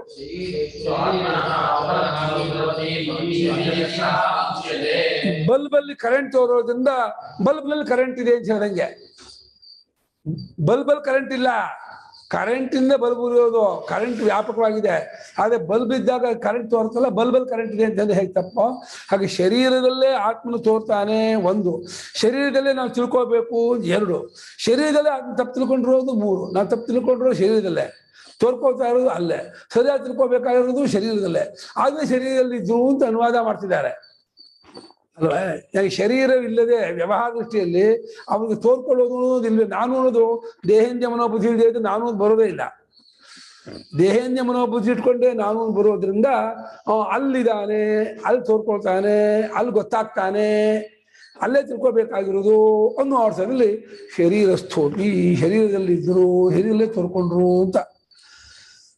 ಶರೀರೇಶು ಆತ್ಮನ ಉಪಲಬ್ಧಿ, ಶರೀರಗಳಲ್ಲಿ ಅಲ್ಲಿ ಯಾರ್ಯಾರು ಕಂಡ್ಕೊಳ್ತಾರೋ ಅವ್ರವ್ರ ಶರೀರದಲ್ಲೇ ಕಂಡ್ಕೊಳ್ತಾರೆ, ಅವ್ರ ಹೃದಯ ಗುಹೆಯಲ್ಲೇ ಕಂಡ್ಕೊಳ್ತಾರೆ. ಅಲ್ಲಿ ಶರೀರಸ್ಥ ಅಂತಂದ್ರು. ತಥಾಪಿ ನ ಕರೋತಿ ಕರ್ಮ, ತಥಾಪಿ ನ ಕರೋತಿ ಕರ್ಮ. ಅದು ವಸ್ತುತಃ ಅವನು ಯಾವ ಕ್ರಿಯೆಯನ್ನು ಮಾಡಲ್ಲ. ಬುದ್ಧಿ ವ್ಯಾಪಾರ, ಮನೋವ್ಯಾಪಾರ, ಇಂದ್ರಿಯ ವ್ಯಾಪಾರ, ದೇಹ ವ್ಯಾಪಾರ, ಯಾವ ವ್ಯಾಪಾರ ಕ್ರಿಯೆಯನ್ನು ಮಾಡಲ್ಲ. ಧ್ಯಾಯಿತೀವ ಲೇಲಾಯಿತೀವ ಅಕರಣಾದೇವ ತತ್ಫಲೇನ ನ ಲಿಪ್ಯತೆ. ಕರ್ಣಾದೇವ ತತ್ಫಲೇನ ನ ಲಿಪ್ಯತೆ. ಯಾವಾಗ ಏನನ್ನು ಮಾಡೋದೇ ಇಲ್ವಾ, ಏನನ್ನು ಮಾಡದೇ ಇರೋದು ಫಲವೂ ಇಲ್ಲ. ಆಕಾಶಕ್ಕೆ ನೀವು ಸೋಮ್ಯಾಗ ಮಾಡುದು ಆಕಾಶಕ್ಕೆ ಸ್ವರ್ಗ ಸಿಗತ್ತಾ? ಅದು ಆಕಾಶ ಏನು ಮಾಡಿದ್ರೆ ಮಾವಿನ ಹಣ್ಣು ಆಕಾಶ ಮಾವಿನ ಹಣ್ಣು ತಿಂತ, ಮಾವಿನ ಹಣ್ಣಾಗಲಿ ನೇರಳೆ ಹಣ್ಣಾಗಲಿ ಯಾವುದನ್ನು ತಿನ್ನೋದಿಲ್ಲ, ಯಾವ ಕರ್ಮಫಲವೂ ಅನುಭವಿಸಿಲ್ಲ. ಅಲ್ಲೇ ಇದು. ಅದು ಯಾವುದು ಅವಿಕ್ರಿಯವೋ, ಯಾವುದು ಈ ಕರ್ತೃವೇ ಅಲ್ಲವೋ ಅದು ಏನನ್ನೂ ಫಲವನ್ನು ಅನುಭವಿಸೋದಿಲ್ಲ. ಆತ್ಮನು ಅವಿಕ್ರಿಯನು, ಆತ್ಮನು ಅಕರ್ತೃ, ಅಭೋಕ್ತೃ ಆಗಿದ್ದು ಅವನು ಯಾವ ಫಲಗಳನ್ನು ಕೊಡ್ಕೊಳ್ತಾನೆ? ಕರ್ತೃವೂ ಅಲ್ಲದವನು, ವಿಕಾರವಲ್ಲದವನು, ಇಲ್ಲದವನು, ಕರ್ಮ ಮಾಡಿದವನು ಯಾವ ಫಲವನ್ನು ಅನುಭವಿಸಿಲ್ಲ. ತದ್ ಅಕರಣಾದೇವ, ಮಾಡದೇ ಇರೋದ್ರಿಂದಲೇ ಅವನು ಫಲಗಳನ್ನು ಕೂಡಿಕೊಳ್ಳುವುದಿಲ್ಲ. ಯೋ ಹಿ ಕರ್ತ ಸಹ ಕರ್ಮಫಲೇನ ಲಿಪ್ಯತೆ. ಯೋ ಹಿ ಕರ್ತ ಸಹ ಕರ್ಮಫಲೇನ ಲಿಪ್ಯತೆ. ಯಾರು ನಾನು ಮಾಡುವನು ಅಂತ ಅನ್ಕೊಳ್ತಾನೋ ಅವನು ಕರ್ಮಫಲವನ್ನು ಕೂಡ್ಕೊಳ್ತಾನೆ. ಮಾಡ್ದ್ಯಾ, ಮಾಡಿದ್ದುಣ್ಣೋ ಮಹಾರಾಯ ಅಂತ. ಈ ಮಾಡಿದ ಮೇಲೆ ಅನುಭವಿಸ್ಬೇಕು, ಏನು ಮಾಡೋಕ್ಕಾಗಲ್ಲ. ಯಾವಾಗ ಮಾಡಿದೆ ಅಂತ ಅಂದ್ಕೊಂಡ್ಬಿಟ್ಯೋ ಆಯ್ತು. ನನ್ನ ಮಗ ಫೇಲ್ ಆದಾಗ ನಾನೇ ಫೇಲ್ ಆದೆ ಅಂತ ಅಂದ್ಕೊಂಡ್ರೆ ನಿಂಗೆ ದುಃಖ ಆಗೇ ಆಗುತ್ತೆ. ಆ ಮಗನ ಅವ್ನು ಹಣೆ ಬರ ಓದಿಲ್ಲ, ಫೇಲ್ ಆದ, ನಾನೇ ಮಾಡೋಕ್ಕಾಗತ್ತೆ ಅಂತ ಅಂದ್ಕೊಂಡ್ರೆ ನಿಮ್ಗೆ ದುಃಖ ಆಗಲ್ಲ. ಅಯ್ಯಯ್ಯೋ ನನ್ನ ಮಗ ಫೇಲ್ ಆಗ್ಬಿಟ್ಟ ಅಂತ. ನೀನು ಕರ್ತೃತ್ವ ಇಲ್ಲ, ಪಾಸ್ ಆಗಿದ್ದು ಮಗ, ಫೇಲ್ ಆಗಿದ್ದು ಮಗ, ಅದು ಅಭಿಮಾನ ಪಡ್ಕೊಂಡ್ರೆ ನಿಮಗೂ ದುಃಖ ಆಗುತ್ತೆ. ಹಾಗೆ ದೇಹೇಂದ್ರಿಯ ಮನೋಬುದ್ಧಿಯಲ್ಲೂ ನಿಂಗೆ ಕರ್ತೃತ್ವ ಇಲ್ಲ, ಅಭಿಮಾನ ಪಡ್ಕೊಂಡ್ರೆ ನಿಂಗೆ ದುಃಖ ಆಗತ್ತೆ. ಅಭಿಮಾನವೇ ದುಃಖಕ್ಕೆ ಕಾರಣವೇ ಹೊರತು ಯಾವ ವಸ್ತುತಃ ದುಃಖ ಇಲ್ಲ. ಅಭಿಮಾನವಿಲ್ಲ, ಮಾಡಿದವನಲ್ಲ, ಕರ್ತೃತ್ವವಿಲ್ಲ. ಆದ್ರಿಂದ ಅವನು ಕರ್ಮ ಮಾಡಿಲ್ಲ ಅಂತ ಆದ್ರಿಂದ ಫಲಗಳನ್ನೇ ಸೇರ್ಕೊಳ್ಳೋದಿಲ್ಲ. ಅಯಂತು ಅಕರ್ತ ಅತಃ ನ ಫಲೇನ ಲಿಪ್ಯತೆ ಇತ್ಯರ್ಥ. ಅಯಂತು ಅಕರ್ತ ಅತಃ ನ ಫಲೇನ ಲಿಪ್ಯತೆ ಇತ್ಯರ್ಥ. ಇವನಾದರೋ ತೂ ಅಂದ್ರೆ ಆದರೋ ಅಂತ. ಈ ಆತ್ಮನಾದರೋ ಮಾಡುವನಲ್ಲ, ಮಾಡಿದವನಲ್ಲ, ಮಾಡುವುದಿಲ್ಲ, ಮಾಡಿದವನೂ ಅಲ್ಲ, ಮಾಡುವುದೂ ಇಲ್ಲ. ಅವನು ಸ್ವಲ್ಪ ಮಾಡೋದಿಲ್ಲ, ಆದರೆ ಯಾವ ಇಟ್ಕೊಳ್ಳೋದಿಲ್ಲ. ಅವನು ಯಾವಷ್ಟು ಕರ್ಮ ಮಾಡುವಾಗಲೂ ಫಲ ಅನುಭವಕ್ಕೂ ಸಾಕ್ಷಿಯಾಗಿ ತೋರ್ತಾನೆ. ಅವ ಕರ್ಮ ಮಾಡ್ತಾ ಇದೆಯಾ, ಮಾಡೋ ಹನುಮಂತ, ಉಪದ್ರಷ್ಟ ಹನುಮಂತ ಸಮೀಪದಿಂದ ನೋಡ್ತಿರ್ತಾನೆ, ಒಪ್ಪಿಗೆ ಕೊಡ್ತಾನೆ, ಅವನು ಮಾಡ್ತಾ ಏನೋ ಮಾಡ್ಕೊಳ್ತಾನೆ.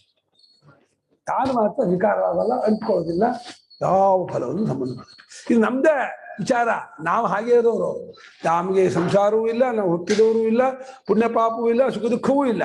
ಆದರೂ ನಮ್ಗೆ ಇದೆ ಇದೆ ಇದೆ ಇದೆ ಅಂದ್ಕೊಂಡು ನಾವು ಒದ್ದಾಡ್ತಾ ಇದ್ದೀವಿ ಅವಿವೇಕದಿಂದ. ನಿಜವಾಗಿ ನೋಡಿದ್ರೆ ಒಳಹಕ್ಕು ನೋಡ್ಕೊಂಡ್ರೆ ನಾವು ಯಾವಾಗ ಕರ್ಮ ಮಾಡಿದ್ವಿ, ನಾವು ಯಾವಾಗ ಮಾಡುವರಾಗಿದ್ದೀವಿ, ಏನು ವಿಕಾರ ಇದೆ, ನಮಗೆ ಏನೇನು ಇಲ್ಲ, ಸುಖ ದುಃಖವೂ ಇಲ್ಲ. ಸಾಕು, 11 ಗಂಟೆ ಆಯ್ತು.